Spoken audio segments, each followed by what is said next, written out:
All right, good afternoon, folks, and welcome to another exciting episode of Live with Jeff, Johnny, and Lee. I'm Lee Wheelbarger, your host, and I'm living in a van down by the river eating government cheese. And I'm joined by these two fine gentlemen here, Jeff and Johnny. Jeff, how are you today, sir? No cheese here. Lucky for you. Lucky for you. Johnny? I'm good.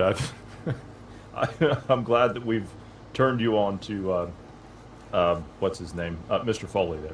Yes, yes. So we've got some interesting stuff to look at. Do we want to go to that first, or where do you want to go, Johnny?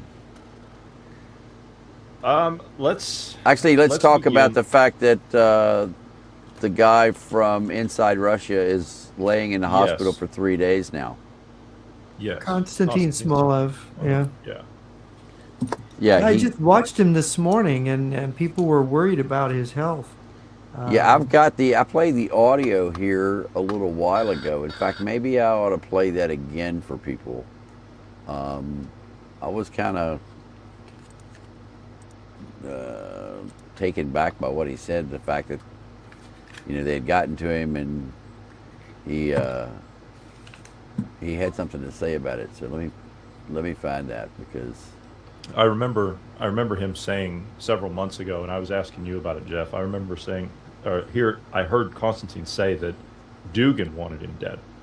Oh yeah, He's been after him for a while. And Dugin was public about it. He says, this man's a traitor. He doesn't believe in anything that we believe in. He's not even Russian.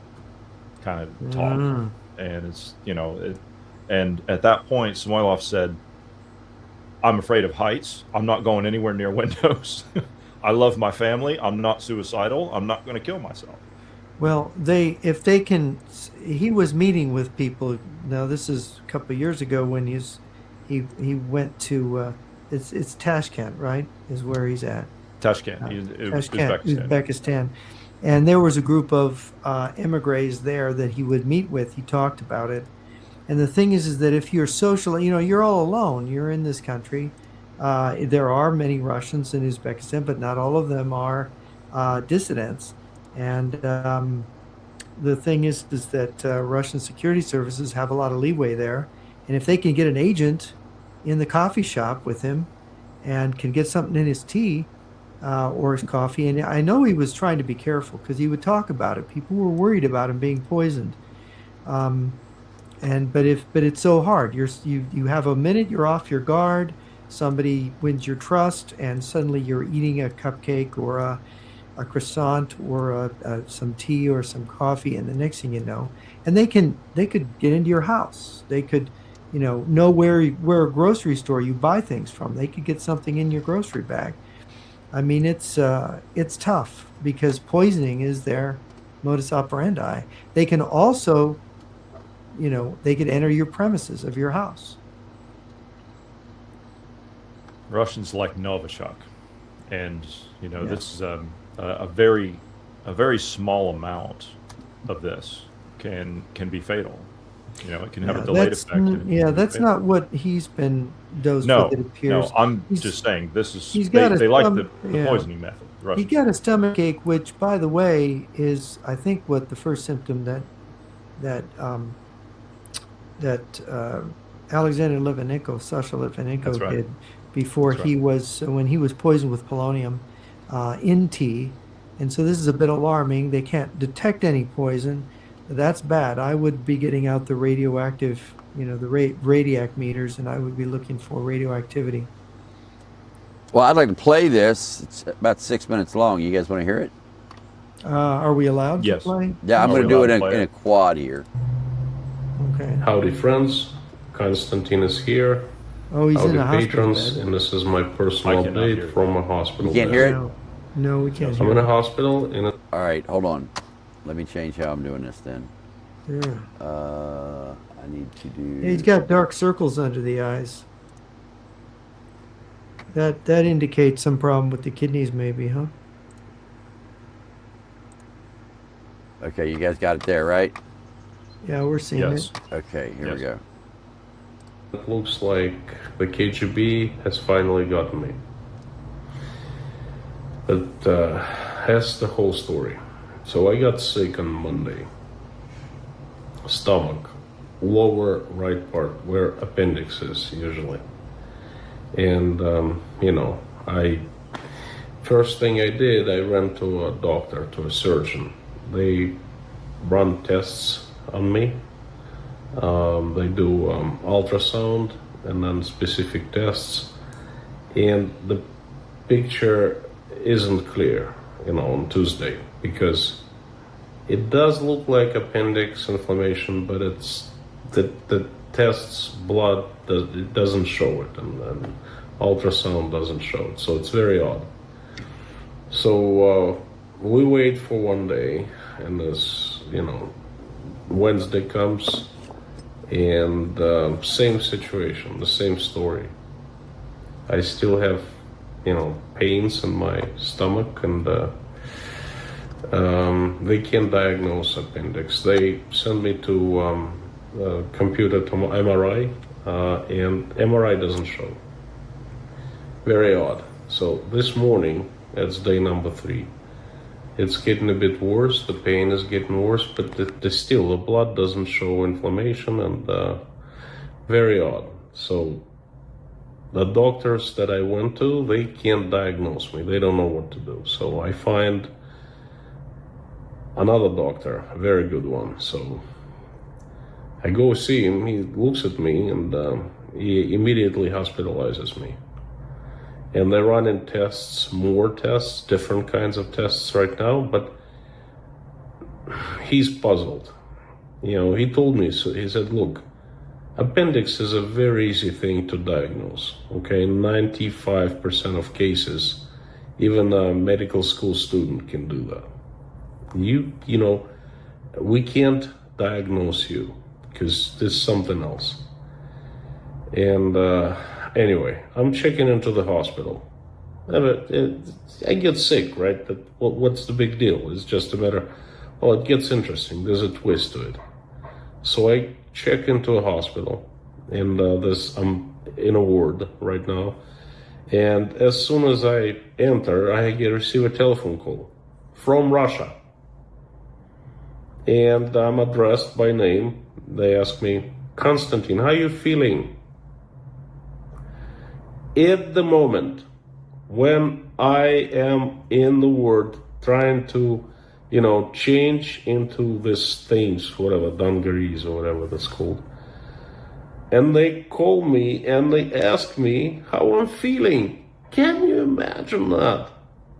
Well, I answer, well, who is this?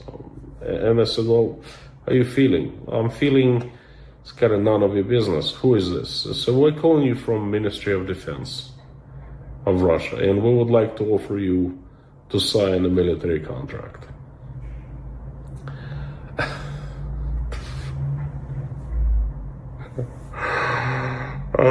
You know what? Even if I wanted to make a sci-fi story, I couldn't have come up with things like that, okay? Right at the moment when I walk in, and I said, I got not puzzled, but shocked, a bit scared, because it's always scary to deal directly with these people. When you see an agent following you, it's the scariest thing ever, I'm not that brave. I get scared. So I got uneasy, shocked, scared, all mixed together. And I said, no, thank you very much. And I hang up. Now I'm thinking I should have stayed on the phone and talked more, asking who they are, how they know how I'm feeling, what to ask me, and things like that. So, but, I did what I did. So they know I'm in the hospital. They knew the moment I checked in. Friends, so I have a suspicion that KGB has something to do with it. Anyway, I hope I get better. I really hope. I don't want to end up here,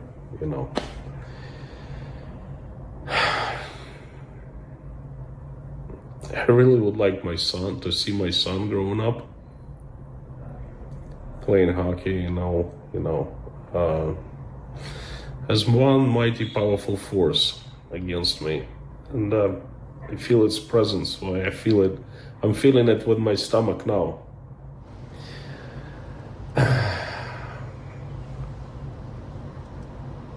don't know that's what I get for speaking the truth and not shutting up. But you know what, friends, my promise is the promise, They're not gonna silence me. I will go on. Hopefully the doctors in Uzbekistan will figure out what's wrong with me and I'll get better. But they're not freaking gonna silence me like that. Screw them.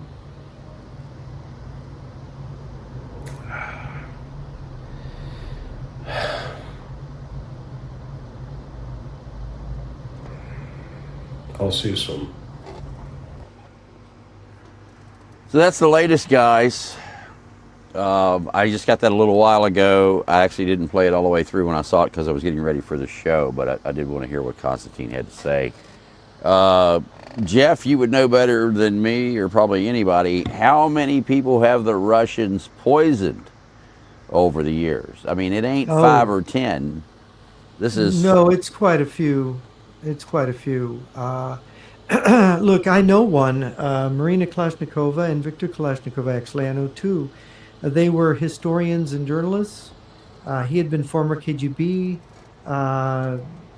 They were working on a oral history of the Soviet Union, and they were asking questions that the military didn't like. She got interested in the secret scientific cities in Russia, and this is back in the early 2000s.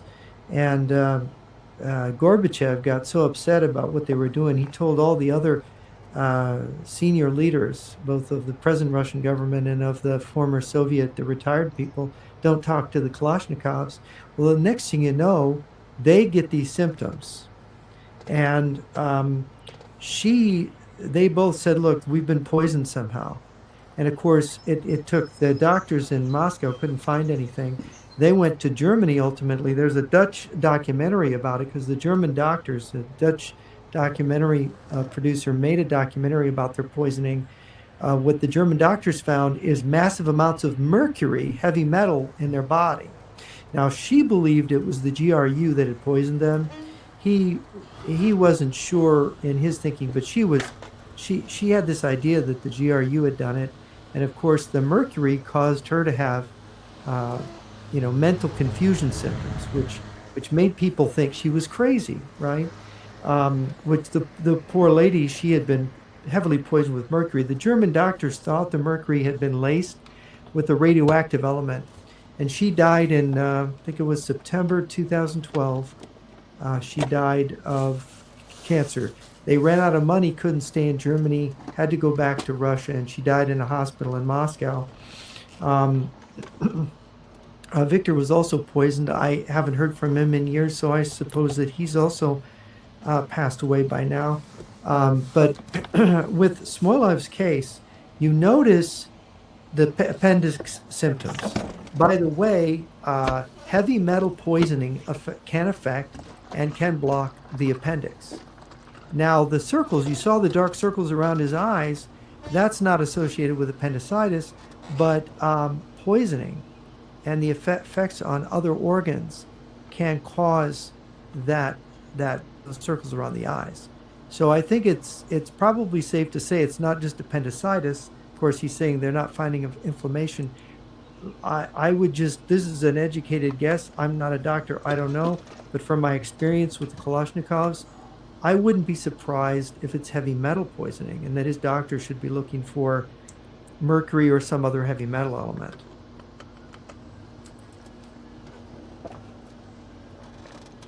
With Litvinenko, it was you could see the dark circles. I saw the pictures of him. Yeah, in his, it was in his final polonium, days. and the polonium itself. The doctors in Germany had some reason for believing the mercury was one of the elements used, together with the radioactive element.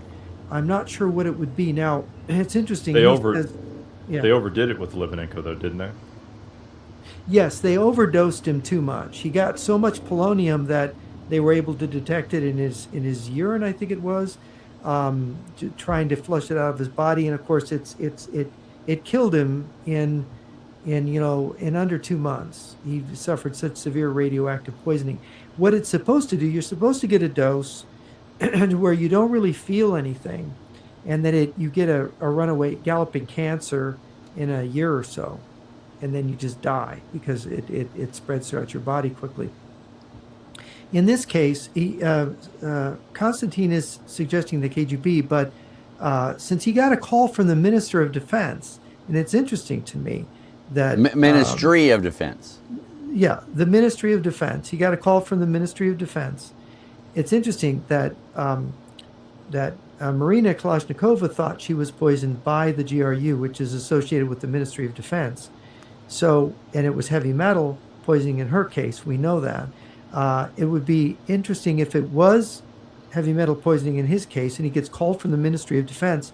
It may be that he was poisoned by the GRU and not by the KGB, by the SVR KGB. And the first question they asked him was, "How are you feeling?" Yes. Yeah, and they made a joke about him, them wanting to conscript him, right? Now, which means they knew, as he said, they knew that he checked into the hospital. They've got people in the hospital. Yeah, and of course he's not showing mental confusion. He sounded sharp, which is good news. But I just hope the doctors there are able to find things. Unfortunately, with the Kalashnikovs in the former Soviet Union, they couldn't find doctors that could find the problem. They had to go to Germany. And this is where Navalny was treated, was Germany. The doctors there were able to treat Navalny, who was, of course, poisoned with Novichok, the nerve agent. This is really sad, but this is really nasty. This is what Putin and his cronies are up to. They poisoned, Litvinenko, Navalny, the Skripals, the Kalashnikovs, and there's many others. I mean, many deaths that maybe are thought to be natural causes are not natural causes. They are poisonings. And journalists, podcasters, politicians, they'll assassinate anybody they think they can get away with that is considered their enemy. Assassination is a way of life with these people. And so this is, and we all have to be on our guard. If you're opposed to Russia and Russian expansionism, if you're for Ukraine, and you are public about it, and you cause them too much inconvenience, they will want to get rid of you. That's just the way the game is played. Yeah. There was a book that was written about some of these incidences where they come after people. It's called From Russia with Blood. I would encourage everyone to take a look at that book. Yes, a very good book, because it shows how many murders in the UK. Just in the UK, people thrown out of windows, people murdered in all kinds of grisly ways. For the oligarch, Boris Berezovsky, made to look like a suicide, hung up in his shower, in his bathroom. But the forensic pathologist determined that he'd been strangled, and then he was hung up, and it was made to look like he hung himself. But Konstantin Preobrazhensky, I was actually interviewing him when the news came across that Boris was dead, and he knew Boris personally, and this caused Konstantin to take so many precautions. He does not make public appearances. He doesn't give interviews anymore. That's another Konstantin. He's a former KGB officer. So all these people are in danger. If you're a former KGB that is now expressing your thoughts freely and writing and offering opinions and stuff, they will go after you if you say things they don't like. If you're a former Russian, I think Constantine was an engineer, and he does this podcast. He was from Rostov-on-Don. He left Russia Federation, didn't want to be part of this war, said it was wrong. And he's been one of the most vocal. His Inside Russia is one of the best podcasts out there, made by a Russian, person who has very good English. He spent some time in the USA, so he's got real good English, and that's a great loss for us all if he should succumb to this poisoning. Mm-hmm. Yeah. And it's not just the poisonings; it's everything else, like you were talking about. It's throwing out of windows. They tried to get Hodges on his train coming back from from a conference. That's right. They, we they blew the interviewed car Ben up he was on. They tried to blow up the lobby They of tried the to- Parliament they tried to kill Hotel you. in Kyiv when I was there. Yeah. I was supposed to be there at 7. We were about a minute late, and it blew up right at 7. Yeah, they've tried to lure me to Moscow and St. Petersburg. They've offered me money. They've done all kinds of things to try to get me in a position where they could get at me. So you have to be, when you're doing what we're doing, you know, what Constantine's doing, you're their enemy, and they will kill you. It's no joke. You and I were talking the other day. They've tried to send some lovely ladies to hook me. Oh, yeah, same deal. Yeah. Look for the word schedule. I mean, yeah, and I have friends the same thing. They've, you know, they'll do that. And if you go to that country, you're really vulnerable in Russia, and they will expose you. They will try to, you know, first they'll try to make you their friend. And one of the most famous drugs they give you is called a friendship drug. And that drug, there is a story. You know, the former Ukrainian president Viktor Yushchenko was famously poisoned, and it was I'm trying to remember, but the element in the poison was consistent with the friendship drug. So one of the theories was he was overdosed too much with a friendship drug. And of course, he was a Ukrainian politician who had an American wife from Chicago, an American-Ukrainian wife. And the KGB just didn't like that. And they thought to poison him to prevent him from becoming president. And of course, or they were using a friendship drug, whichever story you accept. But that's the problem. As individuals, we're all vulnerable. And I think Constantine's, he said he's not very brave, but he actually is very brave. Just to have spoken out the way he did was very brave, you know. Yeah. Well, And, when I was in go ahead. Ukraine, all of the leadership, so the colonel, the brigade commander, the head of the Dnipro 1, there was like 6 of us. Well, 6 plus me, 7. And we ate in one restaurant that was actually controlled by the Ukrainian National Guard in the basement of a building. It was actually a bomb shelter, and a kitchen was made down in that bomb shelter. And that is the only place that we would eat, because they would prepare all of our food. Everything was secure. Nobody could get in. They controlled the entire building.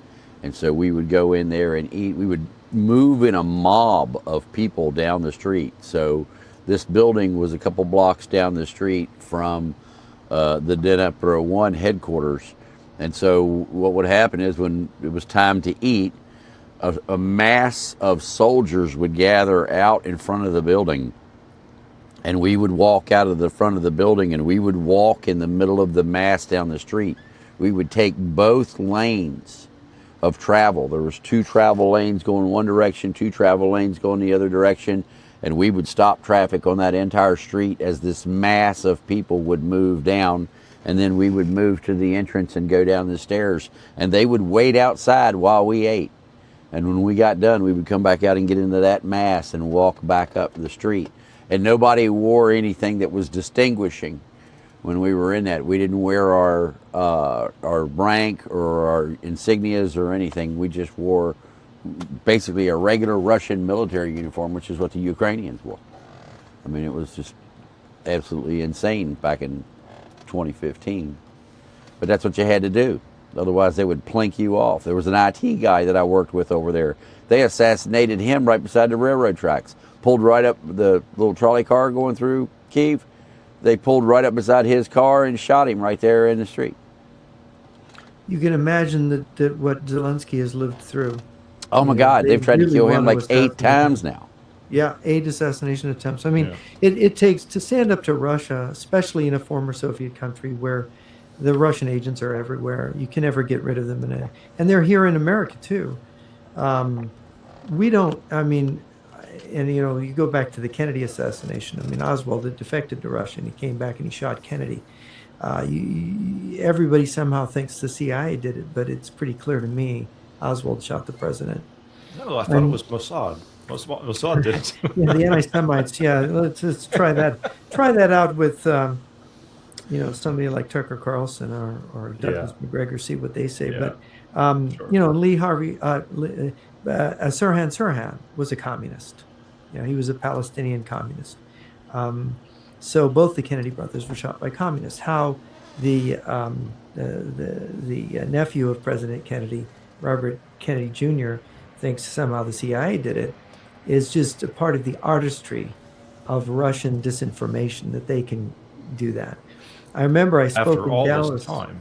Yeah. After all this time, they're still able to do it. Yeah, and I remember years ago I gave a speech in Dallas, and it was around the time of the celebration of the 25th anniversary of the Kennedy assassination. And I remember a guy came up to me. He had been to the museum. He got interested. Gorbachev had just visited the museum there in Dealey Plaza to the assassination. And apparently at the time they had a great big board on the wall that showed all the theories of the assassination, with the KGB being at the bottom. And Gorbachev had pointedly walked up, pointed to the KGB on the bottom, and it apparently said in Russian, "This should be at the top." So funny, which was kind of interesting. And if anybody's interested in this, I recommend a defector's book on it. Mike Pachepa, Ian Pachepa wrote a book, Program to Kill, on Lee Harvey Oswald and the assassination. And there's some really juicy bits in there about what he knew, knowing the president of Romania and knowing the elite of the communist secret police in Eastern Europe. He relates how the president of Romania came back from vacation with Khrushchev before Kennedy's assassination. And the president of Romania said, "That crazy Khrushchev wants to kill Kennedy," quote unquote. And, so they're going to cover their tracks, and they're so good at disinformation. They could sell doggy doo as chocolate treats, and people would go for it. That's just how good they are at lying. They are second to none in their propaganda departments. It's unbelievable, this stuff that they've got. And I was having that conversation with Marty earlier today on the podcast we were doing this afternoon, and the scissor strategy that they have played against the West, that they're continuing to play against the West on the left and the right. We were kind of looking at the anti-Semitic stuff that it goes on the far right. That I have just it just caught me out of nowhere. Because it's just the scissors resolves into a convergent strategy. Yes. So you will see at the same time they're attacking each other, and everybody gets so excited for their team that their teams begin to resemble each other. Yeah, and now you've got the on the far left, you've got this transgender stuff that they've weaponized, and now you're going to see at some point they're going to clash. It's coming. Mm-hmm. Yes. So you're going to see both of those agendas get, and then the people that are in the center, just like the sharpening the two blades of the scissors, the people in the center are just going to get cut up. Yeah, that's right. That's what it's designed to do. And it's sort of like you create a condition like Weimar Germany. And it may be that Weimar Germany is the first place they really used the strategy in depth to bring Hitler to power. And you've got different writers like Viktor Suvorov wrote about it at the beginning of his book, The Chief Culprit, about how Stalin had played a hand in Hitler's coming to power. And this is something that we look at now with the AfD party in Germany, and the way MAGA and the far left in America are being manipulated. It's very worrisome. So our prayers should be with Constantine, and hope that he recovers, that the doctors find what it is. Yeah, that's the book by Viktor Suvorov, The Chief Culprit. There's in the early parts of that book, he talks about Stalin's role in bringing Hitler to power. And the book he wrote on this before was called The Icebreaker. And of course, that was Stalin's name for Hitler. He called him the icebreaker of the revolution. He was the way everything was going to be unhinged so that they could take over Europe. So the Russian strategies, the Soviet strategies, the communist strategies are not direct. They don't follow the direct approach. There's a lot of indirection. There's a lot of sideways movement, or as Gorbachev said, zigzagging. You tack left and you tack right and you tack left. But the scissors strategy is one of the integral parts of it, and controlled opposition. So, shall we go to the map, Lee? We got a lot to cover there. Sure, works for me, and it'll be right there. Where would you like to start? I don't see any pins. They're gray. Why are they gray? I don't know. That's the way they came. Okay, that should be red. But let's just go to start a slideshow. That'll be the easiest way. And we'll just jump point to point. So it didn't do it that way. I don't know what's happened here. I don't know either. They changed the software, or the. If you go to view, you should go. It should be start a slideshow.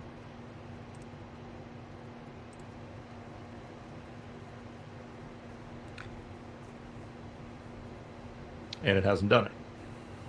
Again, this isn't working the way it used to. Well, we'll have to use our imaginations. Let me do it this way. Yeah.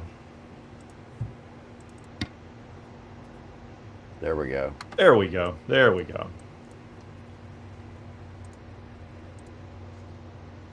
Right, we were here the other day. We can actually skip past this one. So bottom left, there should be a thing. We can just go straight to the second point.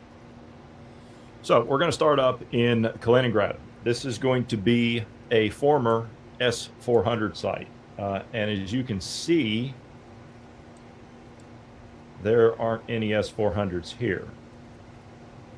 They've kind of disappeared. Yep. However, they have finished the nuclear bunkers over here.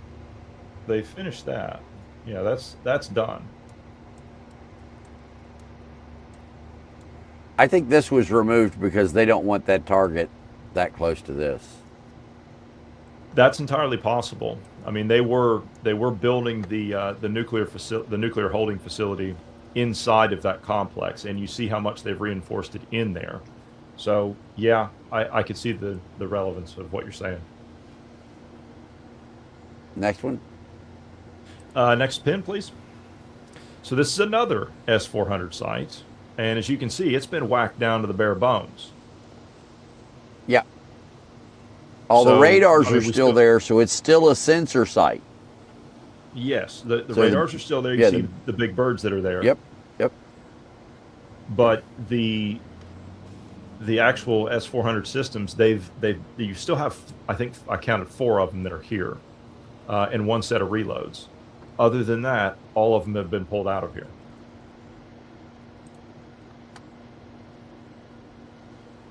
Next, we're going to do some border work.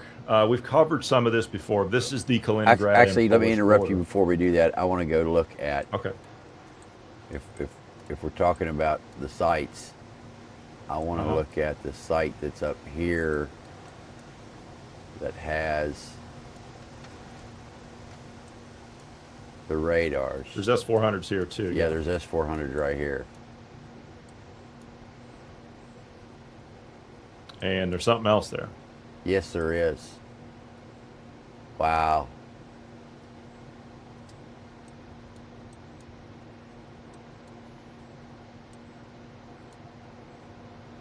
They've emptied the racks.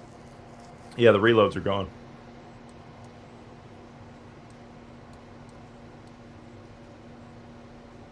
So this tells me that they are starting to concentrate on this over here.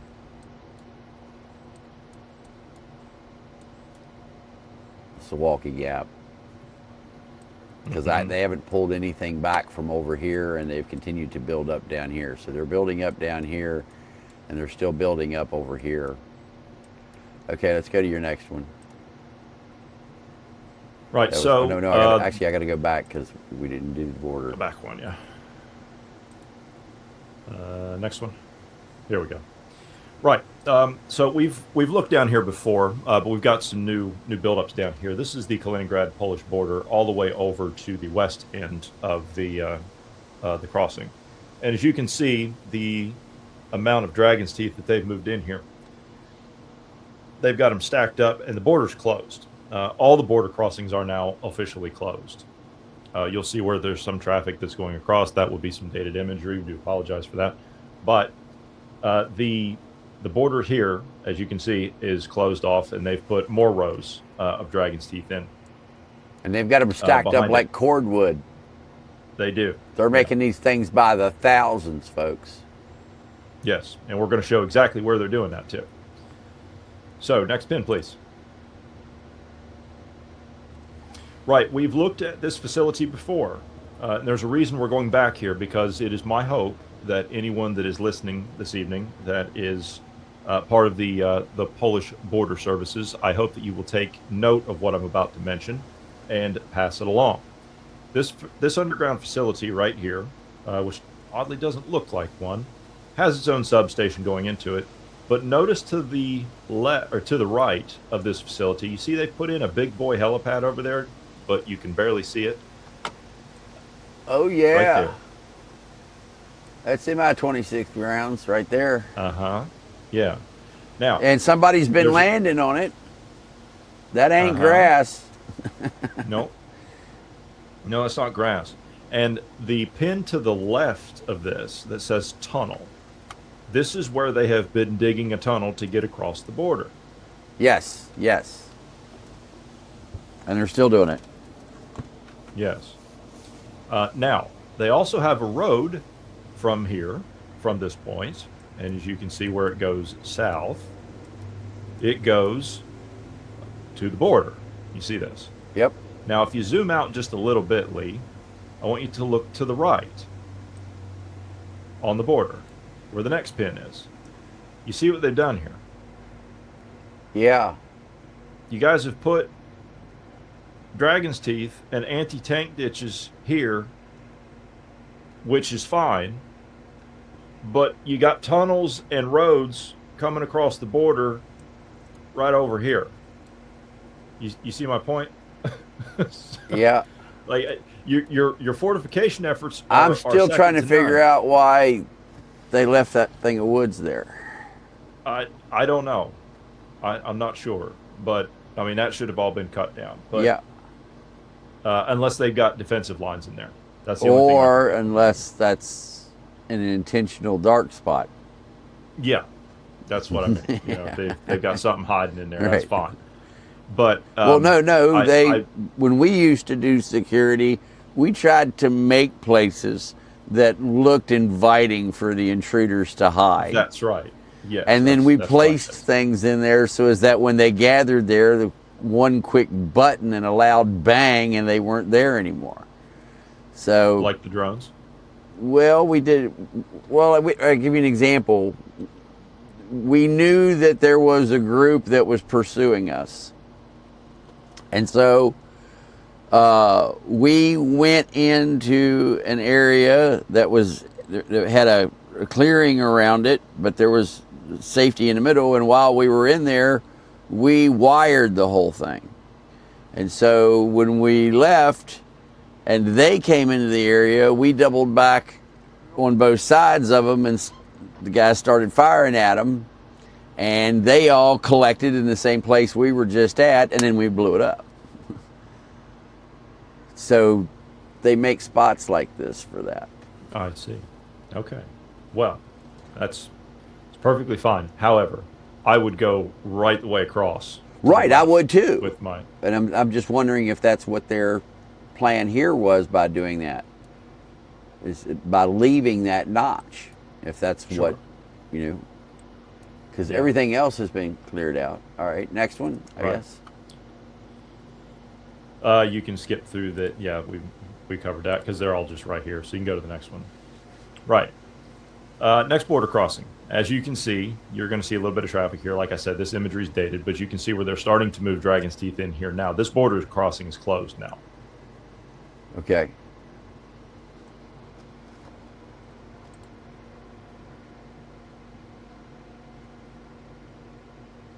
This one here's had dragon's teeth for a while. This one has had dragon's teeth. You can see them up there by the pin, yes. Again, this border crossing is now closed.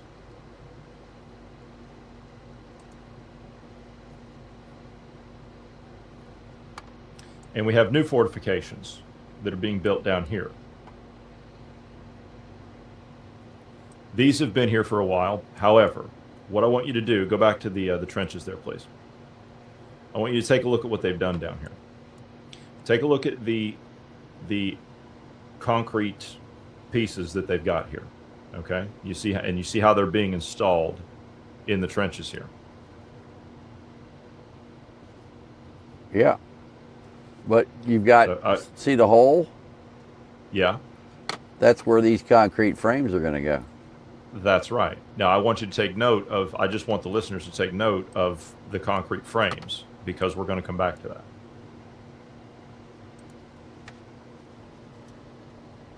Next, again, we've got more concrete frames and we've got more dragon's teeth. And this goes on and on and on. You can see where they've got a little opening in there to get in there. My guess is that they're mining most of this. Oh, yeah. Anti-tank. They're doing the ditch, the dragon's teeth, minefield, dragon's teeth, and then trenches. Yeah. So they've continued on. You can see where they're. This is still under construction. This would be another point. This next pin to the right here. This is the point that we covered once before. You can see exactly at this point where they've put the dragon's teeth on the road. Now the road, this road, Lee, if you go north across the border there, and then you see what's on the other end of this. Look right here. Yeah, this is where the KGB guy was. That's right. If you go and to the up right, here's where the hospital. Yeah, look in the field right there. And then, yeah, nice staging area there. Go north. Look what's there. Oh, looky there.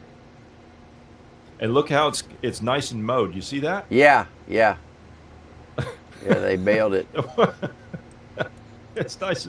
Yeah, but they didn't bail the rest of it. They just bailed the road to the helipad. You see that? Right. Yeah, the field and the road to the helipad. You gotta love it. You can't give me a break. You know, this road, on this road, where that point is right there. Actually, right here. If you want, you can go. Yeah, go to Street View. We'll look at the guy in the car. We'll look at the KGB guy in the car.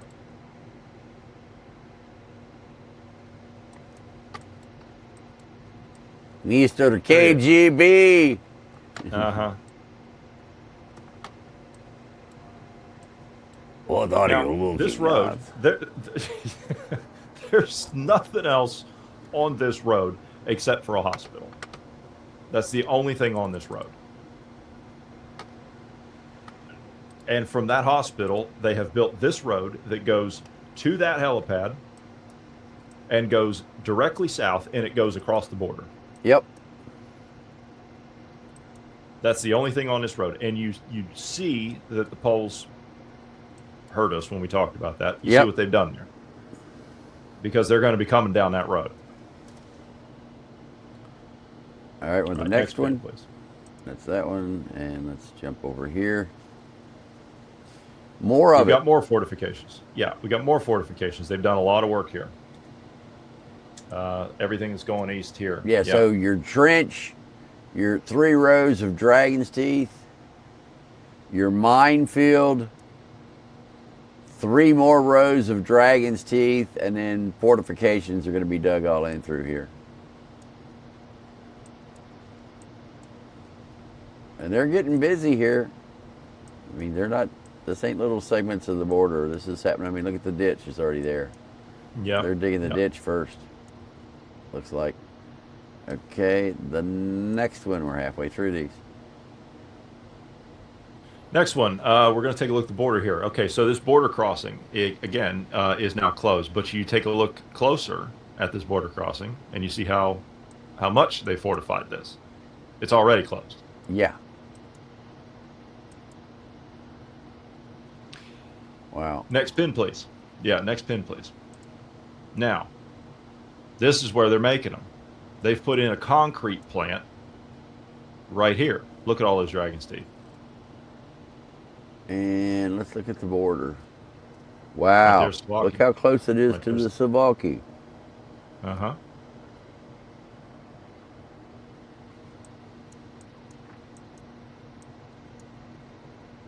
So in here, in this facility, you're going to have concrete walls, dragon's teeth, concrete supports. They're building and casting it all right here.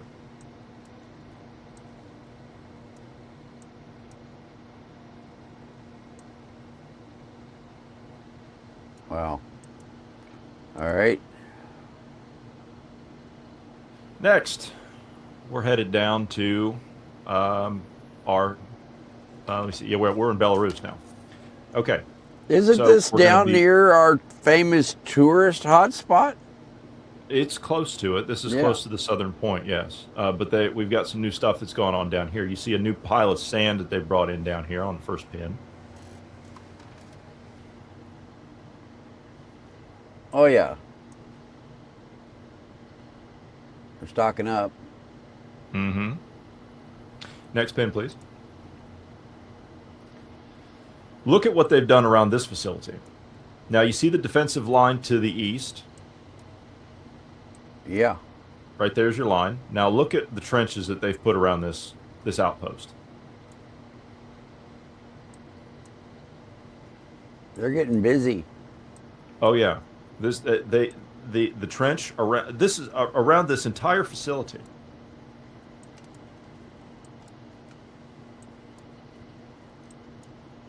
And people want to think that they are not getting ready for war. Yeah, Jeff. That's a pretty delusion, especially when we're getting, even U.S. intelligence is warning Poland.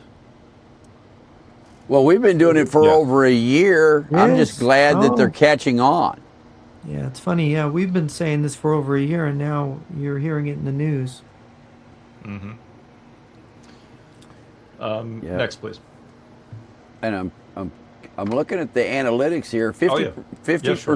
of the people who have came in here to watch this show have stayed. That's unbelievable. This is the rail crossing that goes right across the Bug River and into Poland. And as you can see, the trenches that they've put in here, too, near the pin.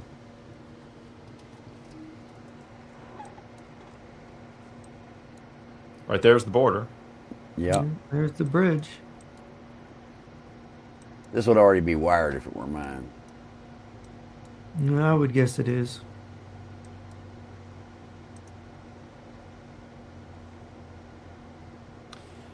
Now, here's another facility on the border. You see where they put you see the helipad there. Yeah.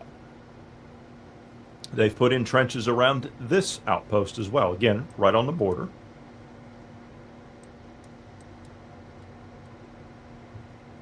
This is nuts. Okay.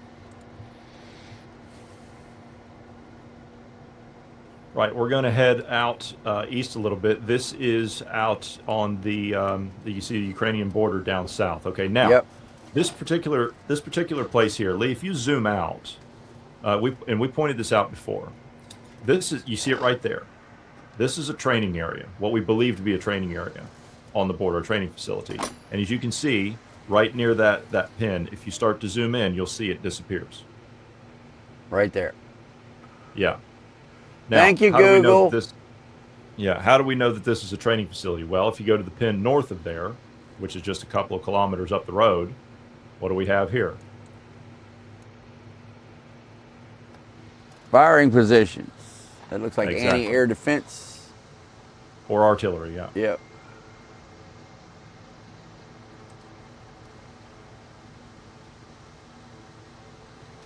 All right, next one. That was that one. This area right here. Okay. Oh yeah, this This is is the, extremely- this is the awesome one. Yes, this is extremely important. Now, you look at this and you think, well, this is just, it looks like just a quarry. Well, it is. You would not be wrong. This is a small rock and crushed rock quarry. You see the machinery. You see the scope of this operation that they put in here. Why is this important? Look at where it is. You have a road coming out of this quarry going east and literally to the border. This is right at the Pripyat Marsh. Jeff, you want to chime in on this one? Yeah, well, the Pripyat Marsh is an obstacle that they need to get through if they want to attack Ukraine in the flank. Mm-hmm. And if you put a crushed rock quarry in on the border with the road, the only road coming out of it, going across the border, nowhere else, you're going to build roads in this swampland, in this marsh. And of course, the swamp, it's shallow. It's not. There are lakes in there and rivers, of course, but swamps are shallow. And if you could make a rampart with crushed rock, you can bridge parts of the swamp. You can create a road net through it. In fact, some of the roads that already exist there are built this way. So you have cement blocks, you have pontoons, you have crushed rock. You can set up a system of getting through there.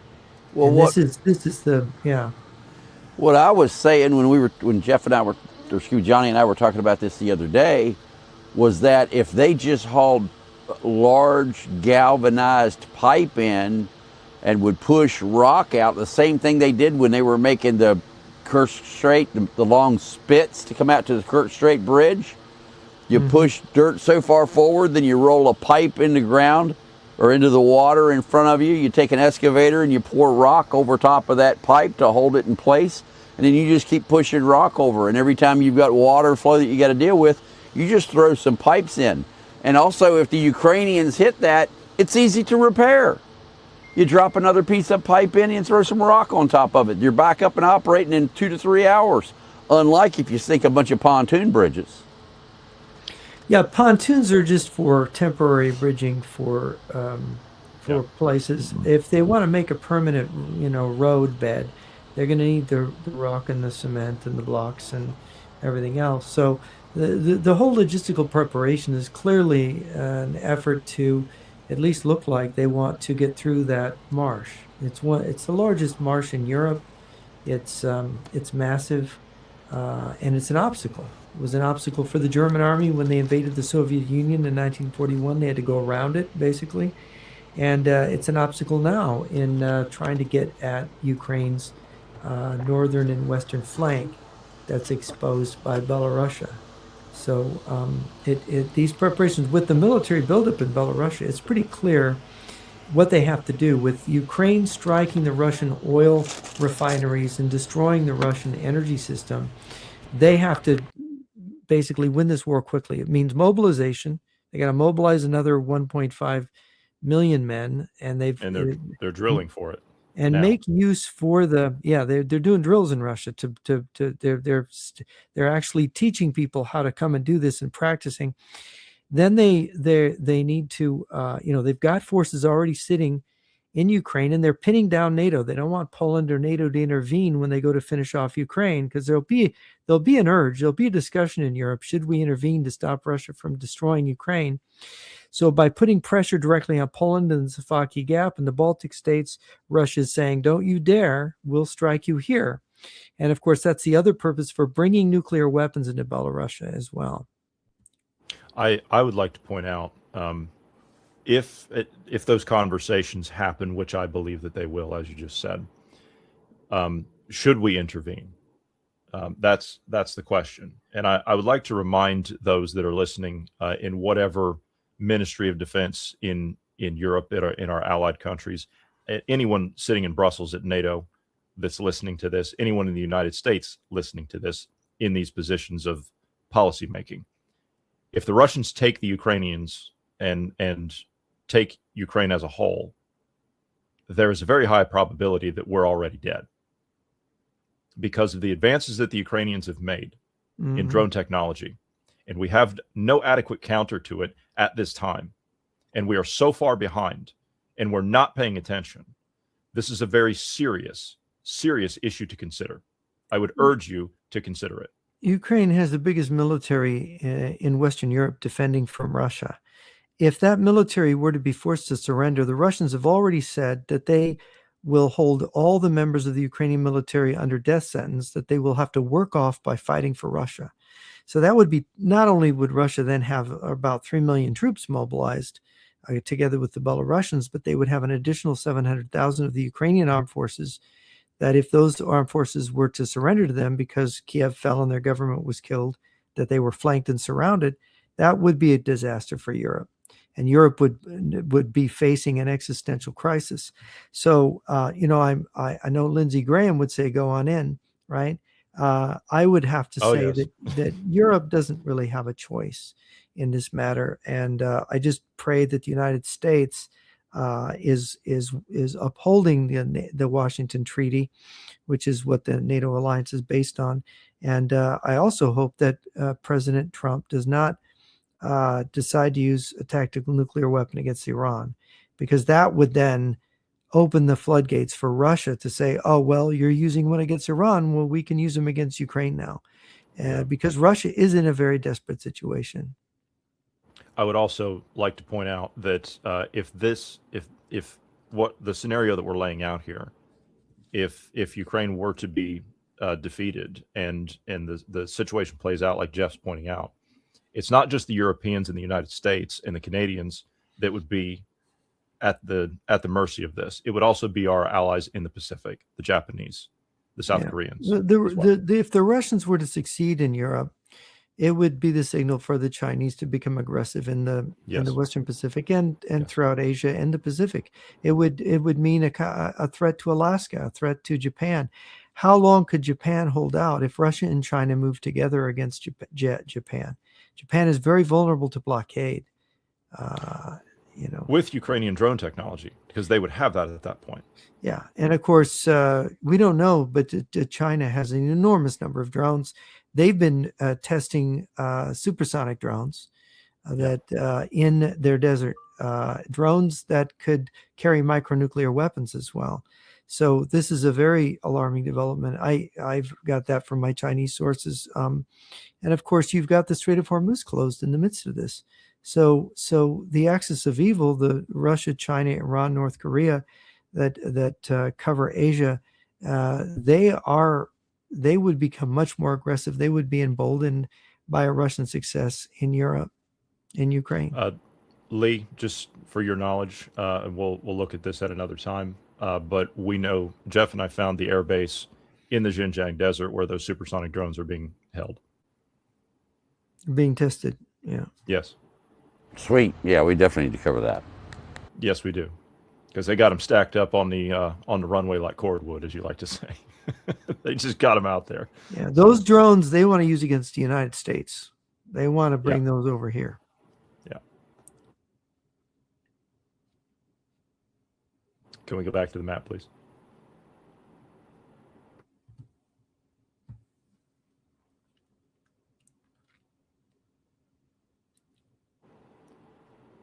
Right. Next point. This is an outpost that they have built out there on the border. This is a brand new facility, as you can see.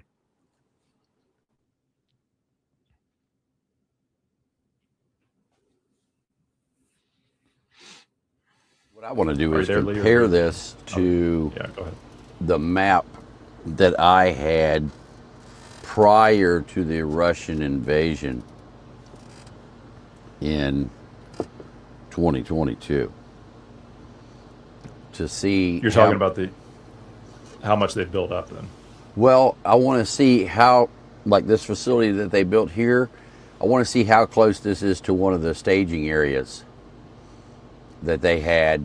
I'm going to go back through this and compare this to that to see if they're basically finding the places that they were successful in their staging effort and versus places that they weren't successful, to see if they are making these buildups at the places that they were successful and not doing it in the places that they weren't, or if they're trying to make the places that didn't work this time. So I need to compare this map to my Ukraine map 2014, which is my map all the way through 2022. too. Yeah, since we're down here, I've kind of left these off to the end, but because I just found them yesterday afternoon. But since we're down here, let's just go ahead and do it now. So if you zoom out, we'll just go to them manually, to the east of here. Now, before you go out there and you zoom in, I want to show you. Oh, are they not on this map? No, they're not. Goodness, I thought they were. Must have pulled a different map. All right, Okay. this. I can tell already. A lot of these spots here are in the areas where they had problems coming into the marsh and where they were staged at before, specifically here. Mm-hmm.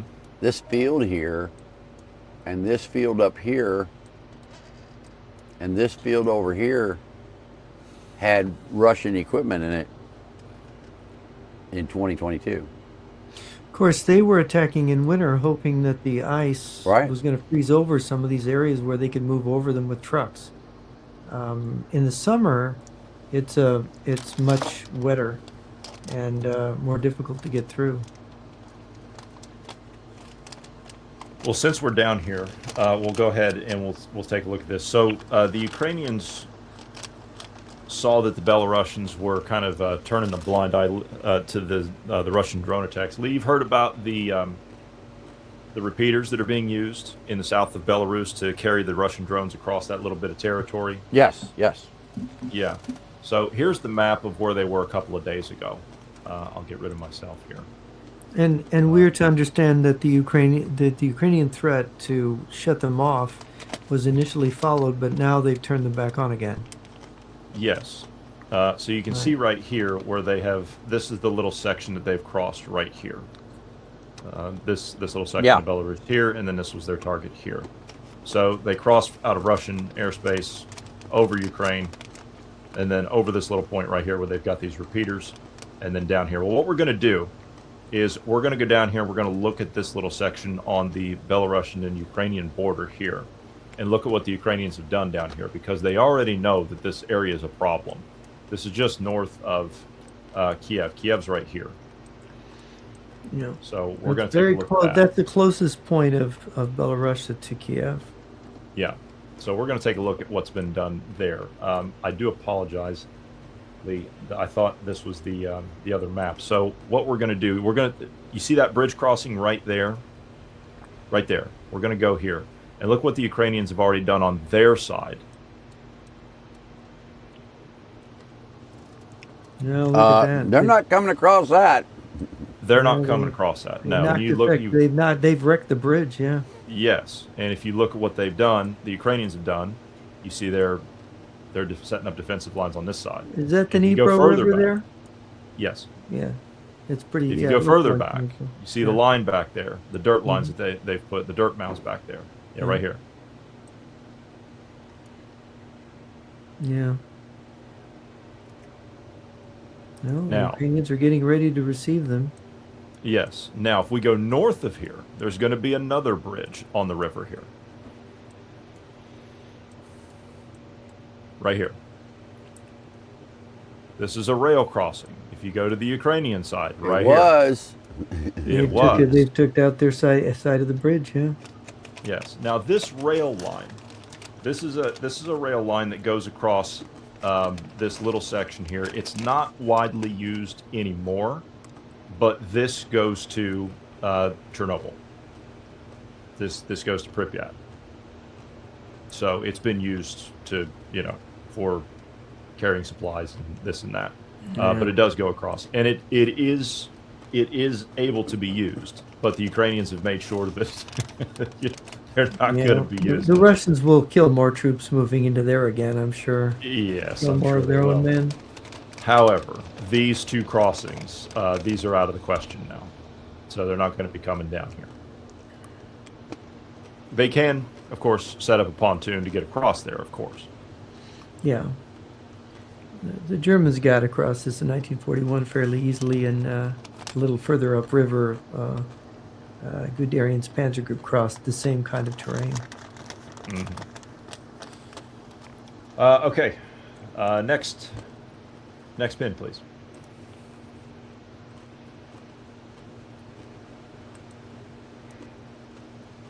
This is another parking lot that they're building.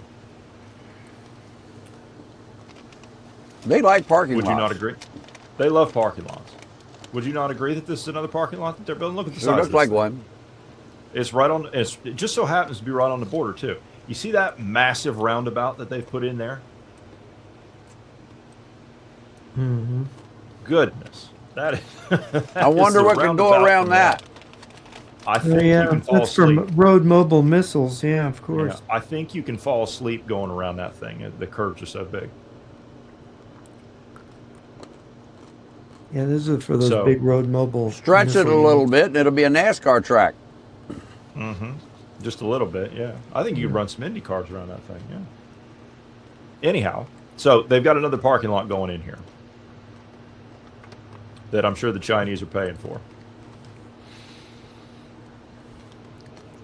You remember this? Yeah.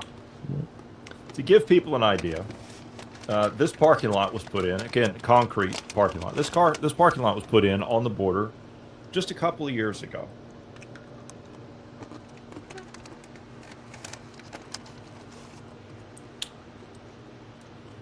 For their supplies. And it's got its own fuel depot, too. It's awful convenient. Well, what are they going to load the trucks with if not supplies of fuel? Sure. Yeah. Yeah. So they put this in here. Now, to answer your question, because I'm sure you've probably got it, to answer your question, how many times have they had this many trucks on the border waiting to cross? Because you know that obviously, Lee, that's daily traffic, isn't it? Yeah. Well, we saw this at Haradna, and we've seen it in Kaliningrad too, haven't we? Yeah. Yeah. Now, again, you ask yourself, how many times through the years have they put that many trucks on the border? Answer, I'll save you the time, never. Well, that's part of a military buildup. You have to have all the logistical vehicles ready to support all the military ones. Yes. And they have put this outpost in. This is a military outpost along the road here.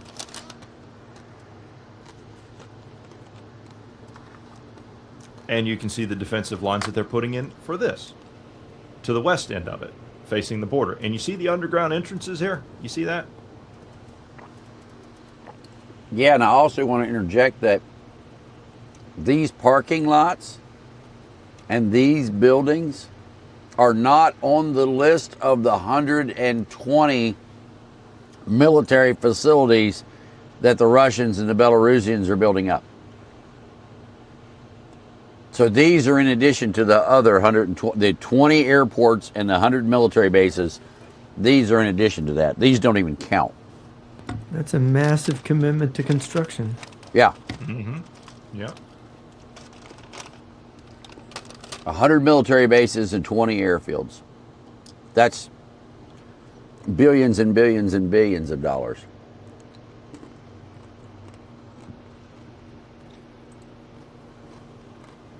And I'll give you 3 guesses as to what they're putting in here. A parking lot? How did you guess that? How did you? Lucky. How could you possibly know? How could It's you? about Look the where the same border. size as the other ones. Yep. Oh yeah, here's the school. We covered this on Tuesday. It's the same map. Yeah, but for the people that weren't here on Tuesday. Yes, for the people that weren't here, and I've talked to we talked about this last week when you were here, Jeff. But these trucks, could you go back? Could you zoom in on the trucks, please? Jeff didn't see this part. So you got 3 box trucks, and you got 2 flatbeds, and each one obviously is a different color. So you got red, you got white, you got blue, you got yellow, you got purple, and these are to train the drivers that don't speak Russian. You know, you get in the truck with the color and you follow the color that's laid down on the road, kind of thing. But this, again, you know, if we go to this, and then if we go to the big parking lot that we looked, which would be the next Pinley, or it should be. Yep, here we go. So if you go to this parking lot, and then if you look at how many spaces are in there, and then we go back to Kaliningrad, and then the number of trucks that they've got sitting up there, it equals the number that are of spaces that are in that parking lot. Well, military formations have a table of organization, and they would have a set number of trucks for each formation to support them. So it And would there's make the trucks. sense to make the parking lots the same size, wouldn't it? And there's the truck, and these are the same trucks, as Lee pointed out on Tuesday. These are the same trucks that we find, the same tractor units that we find that are in the training facilities down there in Belarus. Mm-hmm. Yeah. So my guess is that they were looking to get these trucks out before the Lithuanians stopped them, and they just weren't able to do it in time. We should mention that it looks like the Russians are withdrawing some of their positions in Kaliningrad, perhaps because they think it's untenable, or they really want to focus on Ukraine. I would guess that any withdrawal of anything from Kaliningrad at this point, after they build it up, is because they really want every ounce of strength against the Ukrainian flank.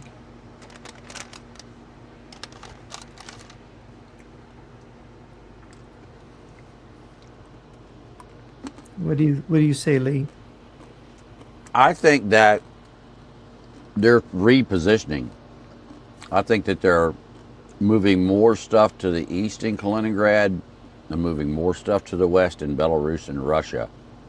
I think they want the Baltics, the Suwalki Gap, and the northeast side of Poland to stop the flow of supplies into Ukraine.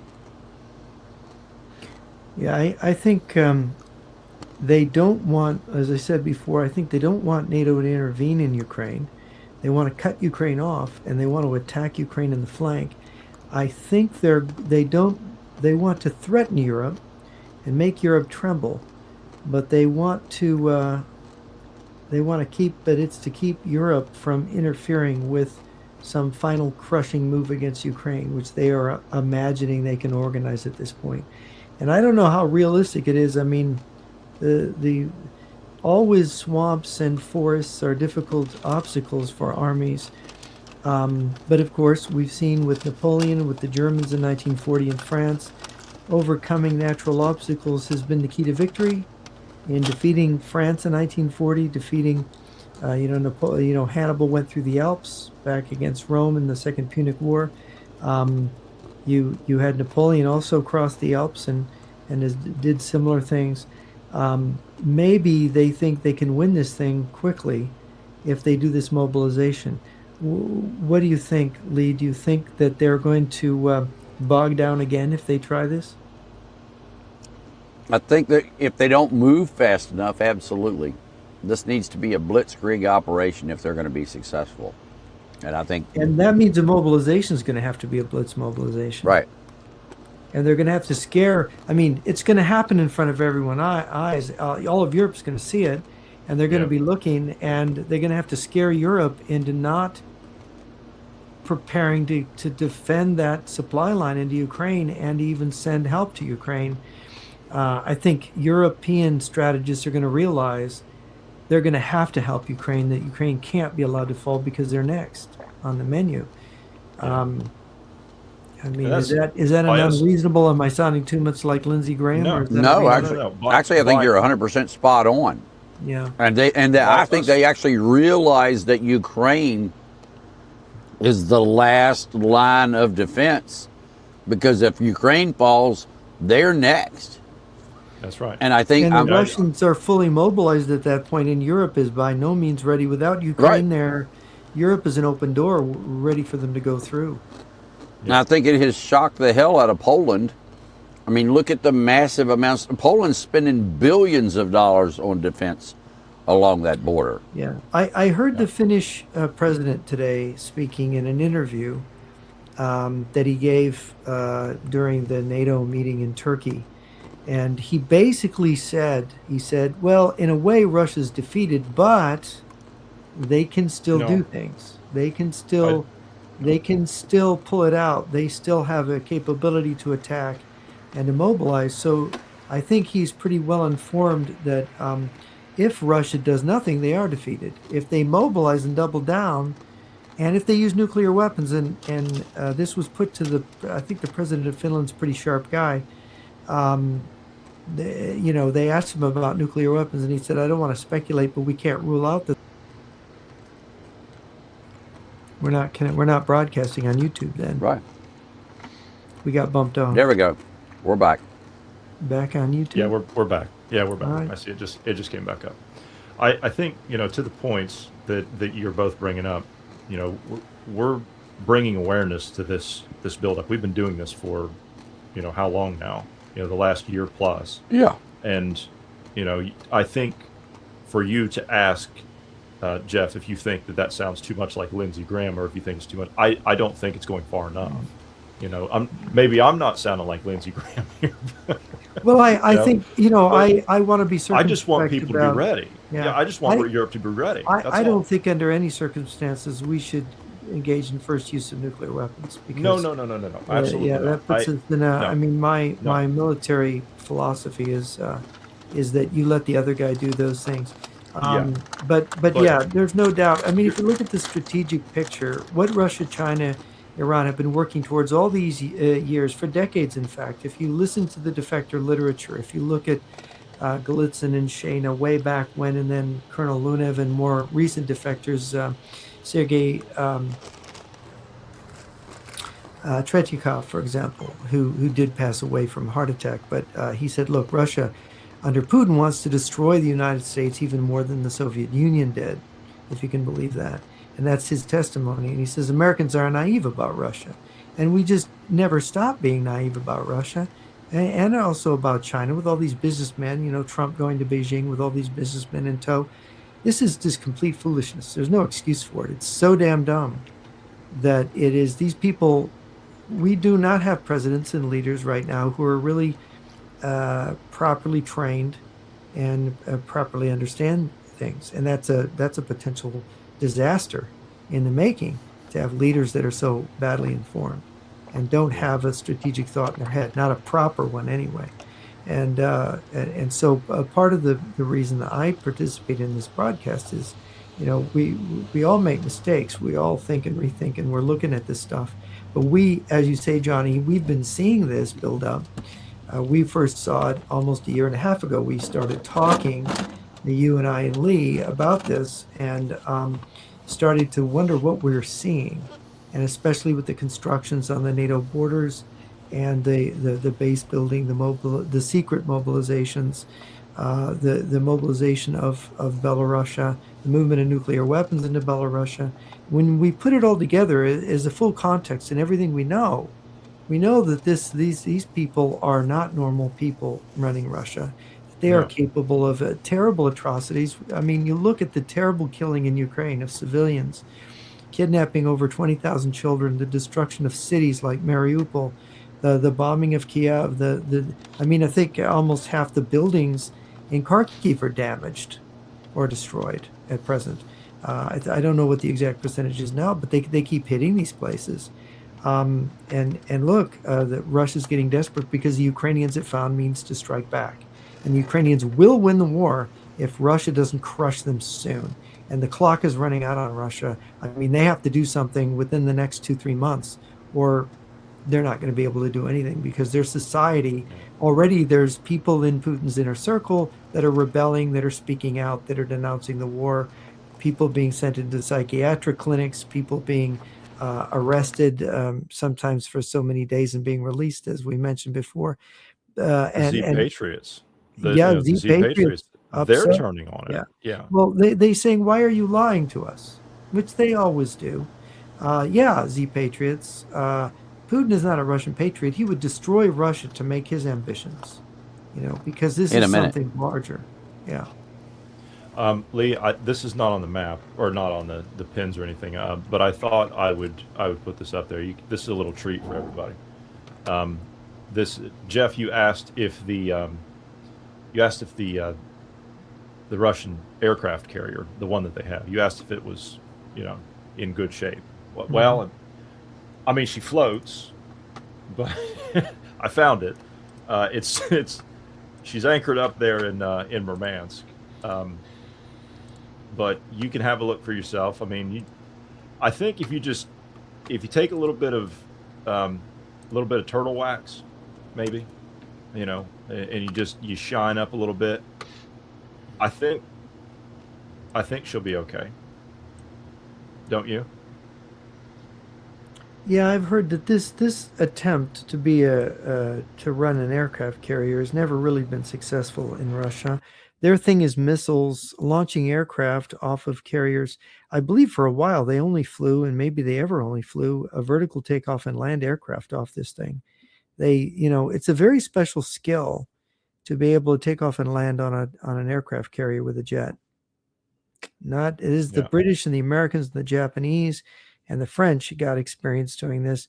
The Russians and the Chinese, I'm not sure they're ever going to be good at this. Didn't you say, Lee, that the Chinese had successfully had an aircraft landing on an aircraft carrier? Yes, the Chinese have now had a successful launch and recovery on an aircraft carrier. They actually launched one off of their new carrier with the magnetic pulse. And it came back and landed successfully? Yes, it came back and landed successfully. The thing that they don't tell you is they don't have enough power in the aircraft carrier to both propel the aircraft carrier through the water and to launch an aircraft at the same time. So when they go to catapult, they turn off the motors, provide the power to the catapult, launch the aircraft, and then return the power to the catapult. That's ridiculous. Diesel power only gives you so much. Yeah. That is unbelievably ridiculous. That's how they plan to deploy it. In combat circumstances, if you were in rough seas, you would be dead doing that.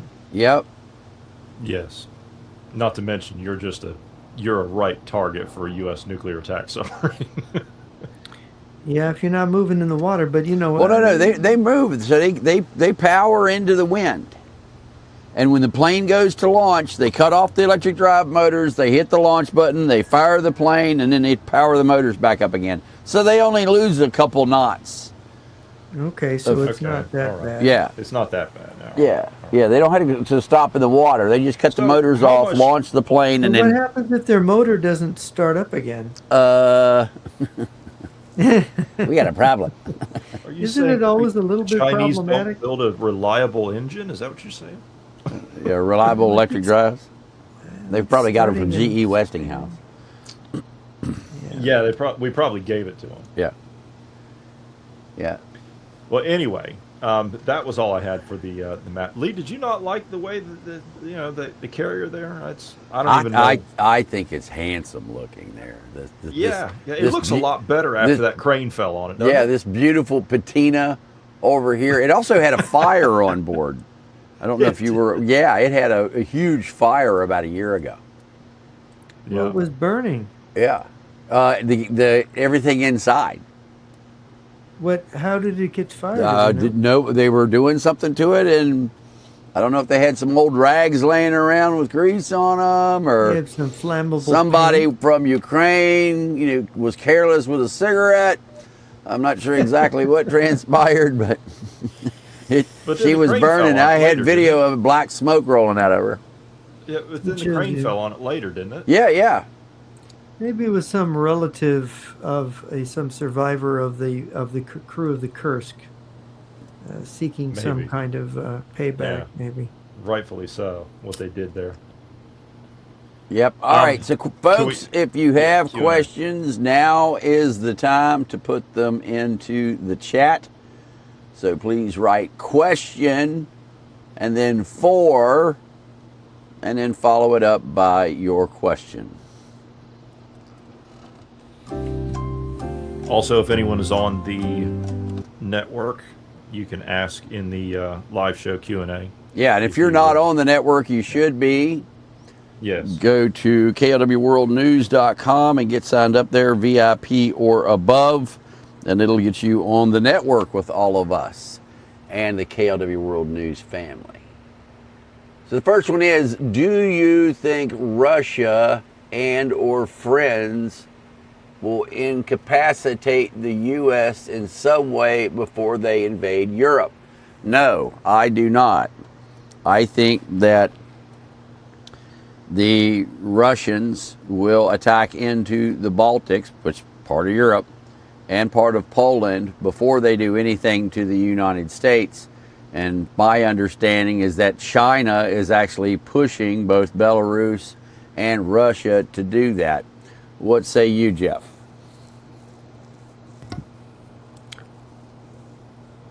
I think that Russia is, I think Russia and Belarus are in a military union ever since Boris Yeltsin signed it. And I think they're on the same page. And I don't really believe there's a split between them. There's a lot of people celebrating the idea that Lukashenko, the president of Belarus, is not going to do what Putin wants. I wouldn't count on that at all. And they make a big deal that he went to Moscow and then Lukashenko went to China and the Chinese were telling him not to go. I wouldn't believe anything about the Chinese saying they want peace in Europe, or they don't want Russia to use nukes, or they don't want Russia to invade Poland or the Baltic states. I would figure just the opposite. But there's all this wishful thinking in the West that you can drive a divide between Belarus and Russia, or Russia and China. And it's just, these countries are much more coordinated and working together than a lot of these people, these analysts in the West, believe. I would Right? also like to point out, I would also like to point out that, and Jeff's made this point before, and I absolutely agree with him. During the Second World War, Russia had the United States to depend on. The Soviet Union had the United States to depend on for Lend-Lease. I have a list of everything that they were given by the United States under Lend-Lease, which they never paid us a dime for, by the way. And again, if we're at this stage now, and we've got loose talk within the inner circles of policymaking that Russia's going to be the partner of the United States. So the Russians need to trick us into helping them again. Otherwise, they're going to lose. That's the first point that I would like to make about whether or not Russia is going to incapacitate the United States. No, they need the United States to bail their sorry asses out again. So on that point, that's what I have to say. On this point, to what Jeff was talking about with Lukashenko, I will remind people that Lukashenko was on this call. This is a still shot, okay? Lukashenko was on this call with Vladimir Putin. Could you put this up on screen, please, Lee? This is on Belarusian state television. And as you can see, you've got Putin sitting here, and you've got Lukashenko in the corner over there on the teleconference. And he says in this teleconference, he says, and I'm quoting, this was on May 21st, so just a couple of months ago. He says, "We are absolutely not threatening anyone, but we possess nuclear weapons, and we are fully prepared to defend our homeland from Brest to Vladivostok by every possible means." Jeff, would you like to comment on that? Yeah, well, I think the problem is that people need to face up to the fact that we're up against a coalition of what used to be called the socialist bloc, which is China, Russia, North Korea, Iran, Cuba, Venezuela, a bunch of African countries, and they've been working to divide the Western alliance and to give people this idea that we can play this Russia card, or it's like the China card with Nixon and Kissinger. How did that work out for us? We built up China as a big enemy of the United States. So now we're going to go and we're going to rescue Russia from defeat in Ukraine. We're going to build up Russia as an ally so that Russia can do what? Gut our real allies, people who share similar values to us. People say, oh, the Europeans are socialists. They don't share our values. They're democratic socialists. It's very different from these dictators. And so I think we need to be wise about this and understand who our real enemies are and who our friends are. That's the first rule in politics, knowing who your friends are and who your enemies are. If you don't know that, you can't be oriented at all. And I'm afraid we have a major problem with our pop culture and populism mixing together here in this country in our political discussions. I also think that any attempts by Western nations, I'm not going to single out any of them here, I'm just talking about as a whole, any of them that think that they can play this game, that think that you can split Russia from China, you think you can split Belarus from Russia, you're naive and you're just ill-informed. Yeah, their You have no values idea. are their values of their systems. Their systems are modeled on each other. They're variations of the old Soviet system. They all descend from Stalin and Lenin. Whatever they try to claim otherwise, people say China's really capitalist, it's not communist. Well, then why do they still have the Communist Party running everything? All the people around Putin are the old communist apparatchiks. There was no real change in the personnel running the Russian Federation. And it's true for many Soviet republics. It's still true. So we have to be very careful. These countries are still working together, and the fact that Russia is working with there's Russian and Chinese troops in Venezuela, a communist country, and Cuba. They're still in there. Their intelligence services are running listening posts, listening to us. And so I think you mentioned the other day, Trump. We've been asking the question here is, we shouldn't really invade unless we intend to invade and liberate Cuba completely. We shouldn't mess with them because that's a giant drone platform, Cuba. Yeah. There's Russian and Chinese drones there. Yeah, they'll close the Gulf to our tanker traffic going to Texas, where our oil is. So this is we have to have our thinking caps on here. We can't just take it piece by we're fighting Iran separately here and Russia's our friend here, or China's our rival and Russia's not. We can't play this game because it's not honest. It's not realistic. It's self-deception.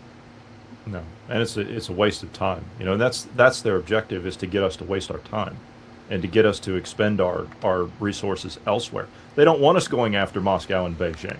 They want us going after their satellites like Iran.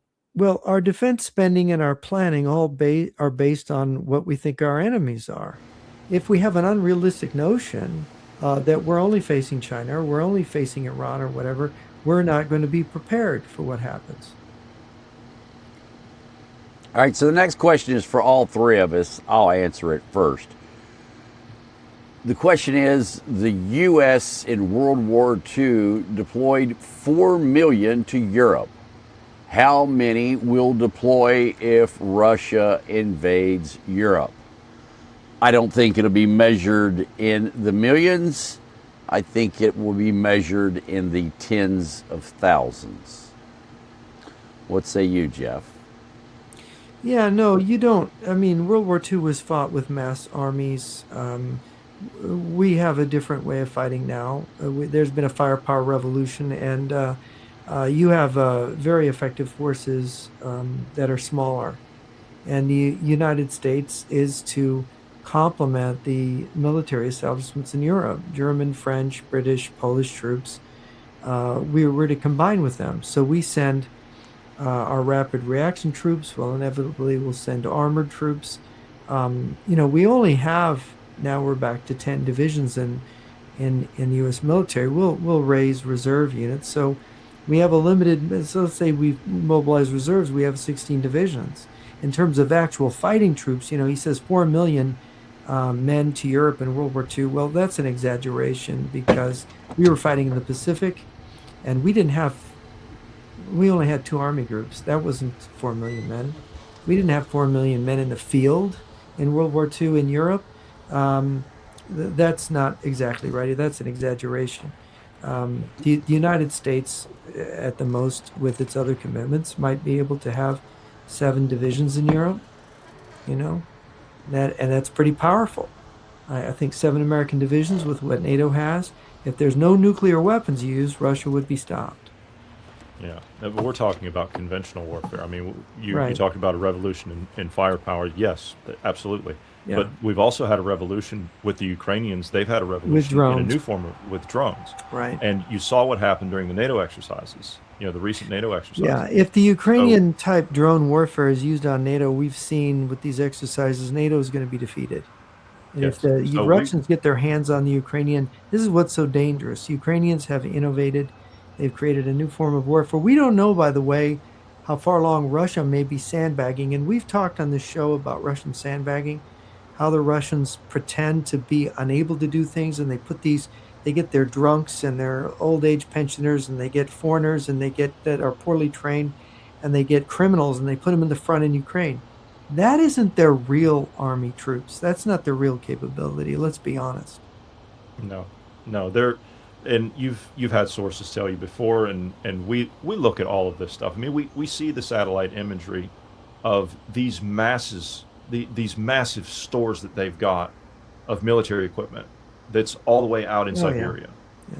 So you're telling me that Russia doesn't have anything? Russia doesn't have any trucks? You kidding me? I can show you 10,000 trucks right now. I can show you 15,000 tanks. You talk about mobilizing. In 1988, if Russia had mobilized a full-scale war, the Soviet Union then, it was 30 million was considered their maximum mobilization. Now, maybe they couldn't have quite mobilized that many, but that's on paper.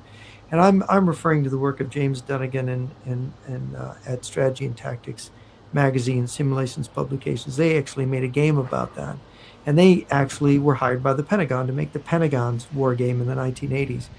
So what is their mobilization today capability? Oh, they could easily, I think, mobilize 5 million men. Whether they have the equipment for all 5 million, I suspect they do.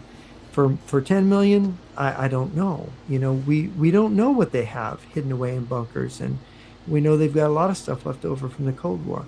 And as Lenin and Stalin said, quantity has a quality all of its own, right? You get enough people, it just can overwhelm a sophisticated defense. Yeah, and remember, as Marty likes to point out, the Russians never throw anything away. No. So they've still got all their old stuff. They threw away their troops. They threw away lives. They threw away their military brass. Yeah, that's what they did. But no, just to give people an idea, the Russians still have 1,000 DC-3s in service that we gave them under Lend-Lease during the Second World War. So they literally never throw anything away. That's when America was really making things in a really quality way, yes. Mm-hmm. The fact that we gave them to the Soviets and the Russians are still flying them, and they're still able to be... Well, made in America back there really meant something, back then. Yeah.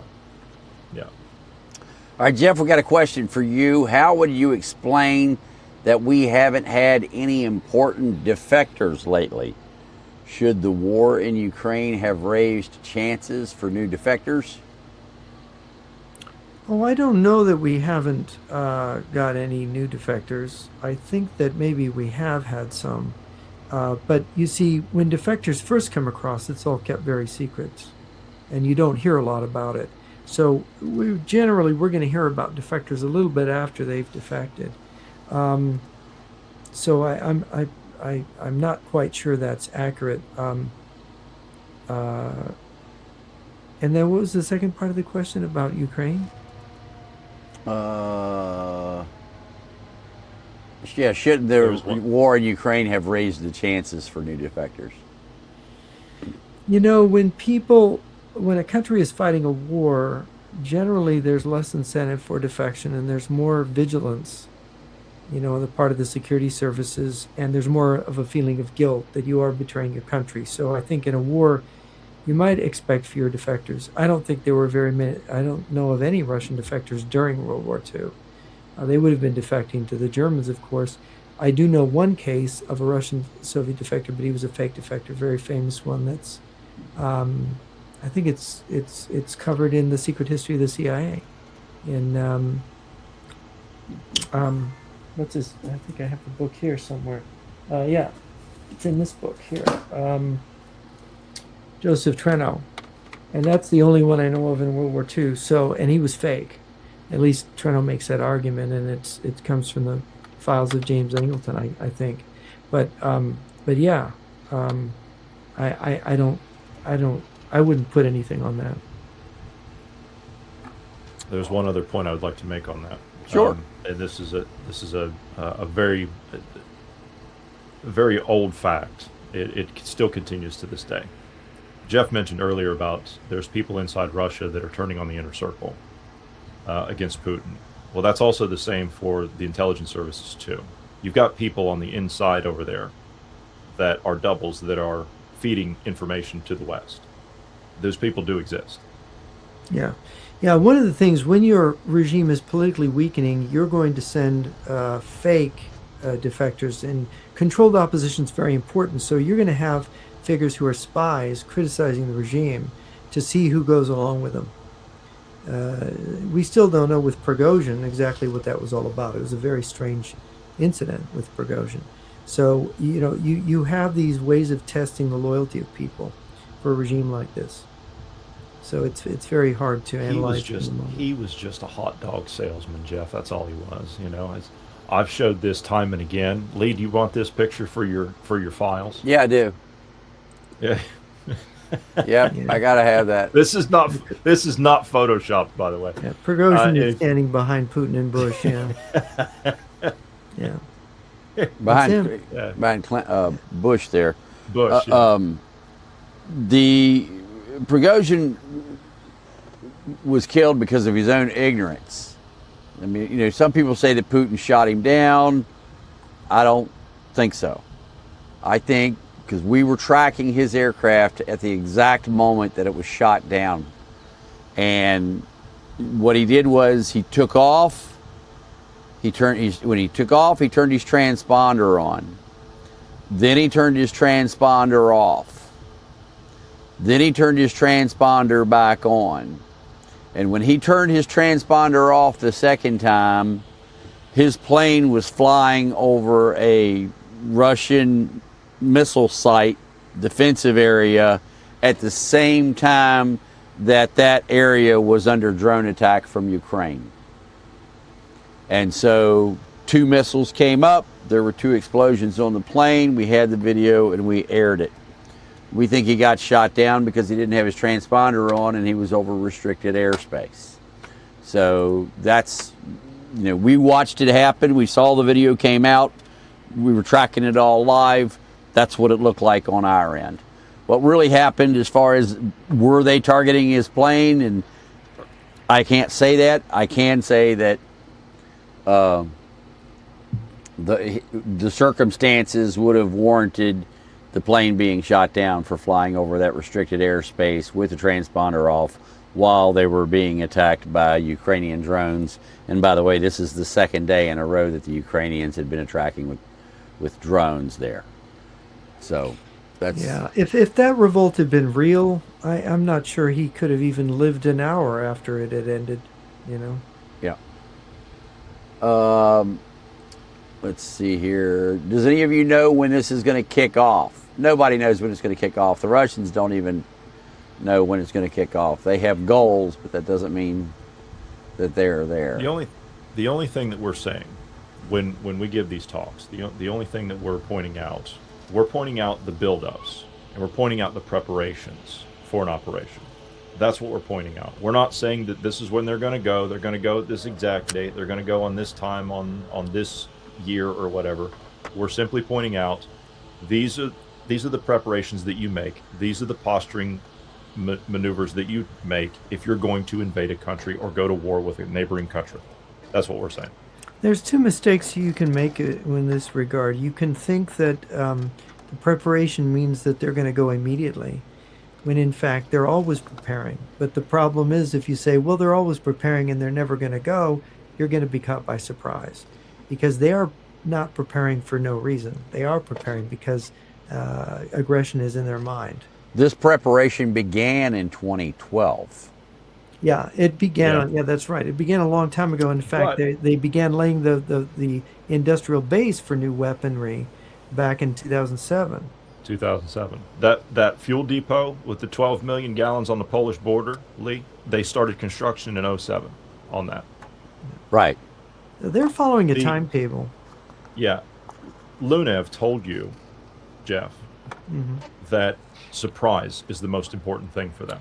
Yes, and this is where is both their virtue and their Achilles heel, because Americans would say it's logistics. So they're weak on logistics, but they're very strong on surprise.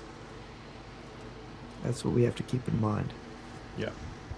How long before we start seeing the box trailers like that are capable of launching ballistic missiles, as we know Russia and China both have them? Like you said, Russia and China both have them. They've already got them. They can do it. They can deploy them anytime. They've got them in shipping containers. They've got all kinds of stuff. North Korea does too, by the way. It's interesting. They've adapted that technology from an old train system that they built, the Soviets built, and that was for moving ICBMs back a long time ago, where they would have a passenger car that would go down the rails, or it would look like a passenger car to anyone that was going by, but what was in there it wasn't any passengers or seats. It was an ICBM that was in there, and the top would open up of the car. You know, they would stop the train, the top would open up, missile would pop up, and off it would go. The North Koreans, I almost said the Ukrainians, the North Koreans actually have those trains now, and we've seen them actually test those ICBMs. And they're doing them in shipping containers. So they took 53-foot and 48-foot shipping containers and build them into the shipping containers. And you can ship them around the world. This is like a naked girl popping out of a cake, right? Right. I mean, this is surprise. Yeah. You know, you're going to give somebody a surprise, only it's a really nasty surprise. And this is a way to, when there's so many Russian and Chinese ships at sea, to have ships with shipping containers that have cruise missiles in them, this is definitely a way to do a Pearl Harbor style attack on somebody. Yeah. I would also like to point out, we've covered this before, and I don't know if I can actually find them now, but out in Novosibirsk, where they have the ICBMs, the ICBM launch sites, if I can find what, here it is. So if you come out here and you take a look where they've got the SS-27s, the road mobile ICBMs, they've adapted, the Russians have adapted this train idea, and they've done it to the buildings where they house the SS-27s, the road mobile ICBMs. You can see one here. They've parted the roof is open, yeah. Yeah, and you can see right here. This is the tail launcher. This is the missile right here. And it's not on a launcher. It's not on a vehicle. It is on a vehicle. The vehicle's inside the building. They can just drive through. I see. Yeah, so they just drive. They don't even have to drive the vehicle out. They can just open the roof. Yeah, that's right. Ukraine hit one of these the other day, by the way. Oh, did they really? Yeah. I didn't know that. Well, Yeah. So you remember we talked about this roof structure several months ago? So Remember that? Did it explode? Did Yeah, they get the rocket fuel? they hit the building. There wasn't a rocket in it at the time, but they hit the building. It was a matter of weeks after we showed some of these buildings that those buildings started getting hit. I covered it on the news. Had actual footage of the drone hitting the building and a drone flying around inside the building showing the damage after it was hit. Could you imagine all of these things going up with drone hits on goodness. each one of these buildings? Could you imagine Goodness. Yeah. Goodness. that? You could do a preemptive strike with drones and get rid of all these dangerous weapons that are made to kill millions of people. Yep. Needs to be done. Let's see. So yeah, we've seen the questions. Yes, you can stop a drone swarm with computer-controlled artillery and airburst rounds. In fact, who is it? Rheinmetall has a 30 millimeter. I think it's a 30 millimeter auto turret now, specifically designed for that. Yes, and they're mounting it on their new tank, the Panthers. Yeah. So it'll do that. It'll change over automatically from whatever ammunition you were firing to whatever you want to fire. So yeah, that's doable. How soon do we think it's going to happen? I don't have my snow globe with me, so I can't tell you. Rakon's program director of Rublike Television in Poland. He was happy to cover CPAC in the U.S. as a Polish journalist. He's met Trump privately ahead of... Okay, so I'm not following the rest of Spartan's question there. Question: assets do Russia have in quantity to acquire help from others? Russia has all of the BRICS nations to support them, and they're getting a lot of shit through Belarus that Belarus is claiming for them, but it's going straight to Russia. In fact, Russia is flying their airliners and their helicopters into Belarus to get maintained because they can't get the parts in Russia. And Russia's getting ammunition from North Korea and China. Yes. Ukrainian intelligence said last week that their reports are 40% of the Russian artillery shells are coming from North Korea. Yeah. And of course, when in 2022, with that impromptu Ukrainian offensive that captured all those trains, they found made in China mortars in rail cars headed to the front. So China has been sending military supplies. Not to mention, as I pointed out last week, the lady with the dog. Yeah. Yes. The Chinese train. Sent to just outside of Haradna on the Polish border. Really? Yeah. China's You're going to say China's not involved? Yeah. China's sending military aid to to Russia and Belarus on the Polish border. Absolutely. Because they're all in it together. That's what people have to get through their heads. Absolutely. And the Belarusians are refining fuel for the Russians to the tune of an increase of 60,000%. Yeah. They need it. The Russians need it. Let's see. Let's see. Are hypersonic drones possible? Yes. Well, it's supersonic drones that are what they have as opposed to hypersonic. Right, but supersonic is what we've got now, but hypersonic drones are possible. I suppose if they launched it from some other platform. Yeah.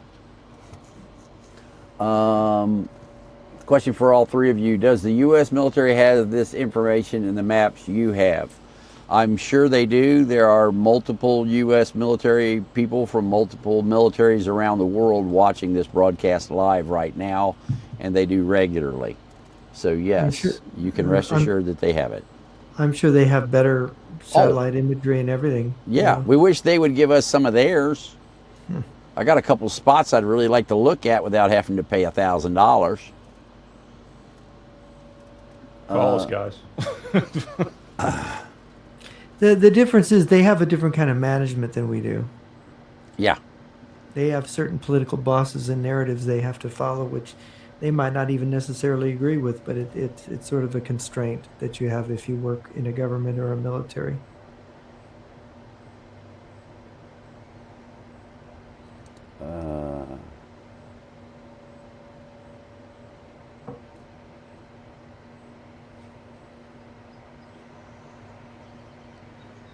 Do you think it is a coincidence that the grandson of Mid-Hammer star is that terrible German far-right movie, Citizen Vigilant, was to destabilize the public?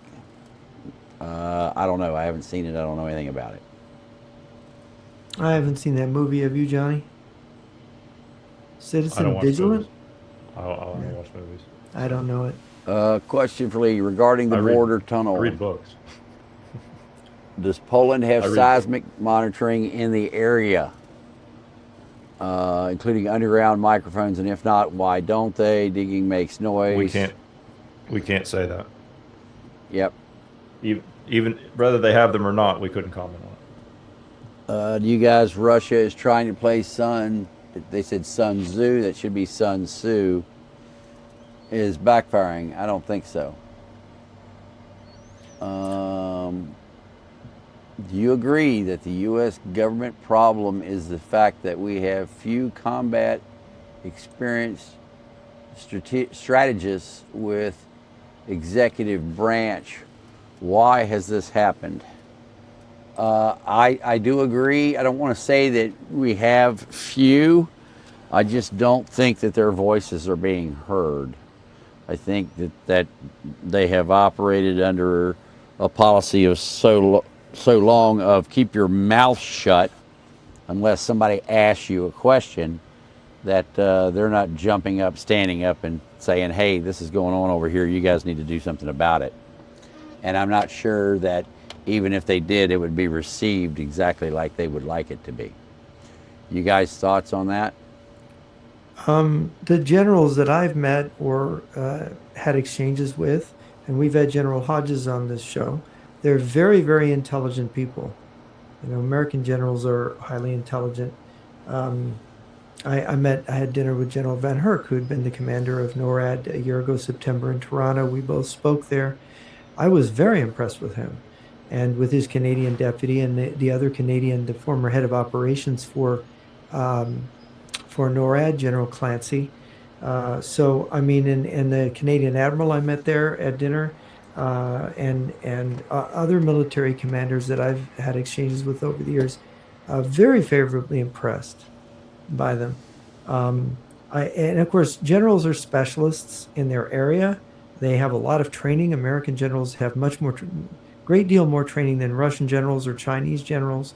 But it's specialized, and I'm afraid a lot of strategic decisions are made by the politicians in Washington at that level and by civilians. So they are not the ultimate deciders, and they're often put under serious constraints by our political leaders, whether it's a Democrat like Joseph Biden or a Republican like Donald Trump. To your point about, go ahead, John. To your point about Van Herk, I remember I watched that entire testimony when he was commander of NORAD. I watched that entire testimony of him and General Richardson, who was head of Southcom at the time. Yeah. And I remember these two generals are sitting there, and they're doing everything short of begging these senators in these armed services committee. And I didn't get a chance to ask those questions. I'm not going to say any more than that. They're doing everything to try and help them defend the country and to do their jobs. And they're pointing out what the obvious problems are. They're saying the same stuff that we're pointing out here. They're showing and telling these senators who the actual adversary is, what the problem is, what the core, the root problem. Van Herk, I've played the clip before of him saying that the GRU, their most forward deployed position, is in Mexico, working with the drug cartels. I mean, I've not heard anyone in the Senate, the House, the administration, the State Department since then mention this. And they don't get anything. You know, they're asking for resources. They're not asking for money. They're asking for resources to help them do their job. A Jeep, a couple of helicopters, something. And the answer that they get in all of this is, well, we just have to look at the budget. What's the price of defending our country? Well, General Laura Richardson was very outspoken in saying, look, Russia and China are moving into Latin America, moving into our backyard. And she was practically ignored. And it was a very brave thing what she did, standing up and saying that, because it wasn't very popular. It wasn't what they wanted to hear. I mean, when I had dinner with General Van Herk and his deputy, they had just stepped down. It was like a month after they'd stepped down as the commanders of NORAD and, the commander and deputy commander of NORAD. And they talked about their experiences in Toronto and Washington, trying to get the politicians to wake up to what was needed. And it was terribly frustrating. It was very hard because all these people believed the Cold War was over, that we didn't need these weapons anymore. And we've been in this mentality since the fall of the Soviet Union. And it's very hard to get us out of it. And people are used to having the money for their butter, their social spending. And they don't want to give it up to military spending. And I will say this one quote, and you were told the same quote by the same person. It's always been the Russians. It's never not been the Russians. Mm-hmm. Yeah. All right. Do you think the U.S. is or soon will stockpile inexpensive drones so we don't go broke running out of the more sophisticated weapons in conflicts like the war in Iran? The United States doesn't have anything such as an inexpensive drone. So I kind of doubt that's going to take place. We've got the wrong procurement system in Washington for the Pentagon. And it has been in need of reform for a half a century. I have books on my shelf about trying to reform the Pentagon and the overspending that's gone on. We have to get it under control, yes. Because if Ukraine can do what it's doing on a shoestring, we should be able to defend this country on a lot less than $1.5 trillion or whatever it is we spend currently. A while back, you gave an estimate that the Russians was poised to attack Poland or NATO in general before November. Does that estimate still stand?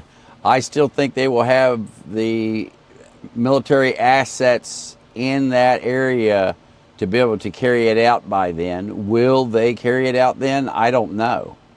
But I think if they continue the rate at which they are building up assets right now, they will definitely have enough to do something by November.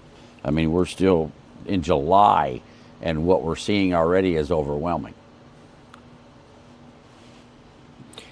I think Russia has to do something. It has to win the war in Ukraine, or they're going to have to, make peace.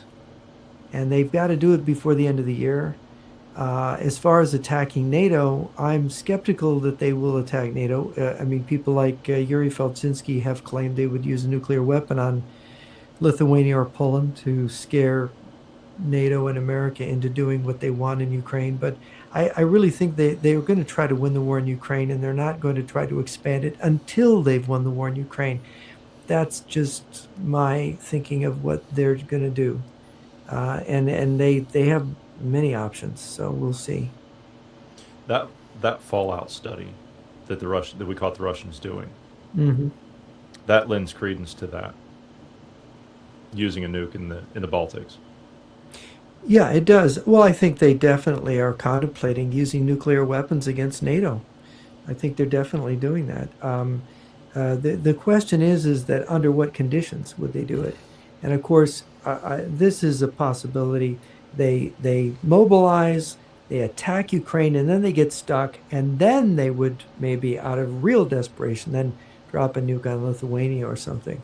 Then try to get everybody to sit down at a peace table and give them what they want. Unless they trick the U.S. into doing it first.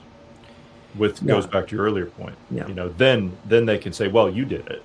They really want. If I'm a Russian strategist right now, I want to see Trump use a nuke on Iran, because that gives me permission to use. I don't think Trump will use a nuke on Iran, but I hope. I was told that there's only two ways that Putin can leave the war in Ukraine. Number one is if he's victorious, or number two, if he starts another war somewhere else.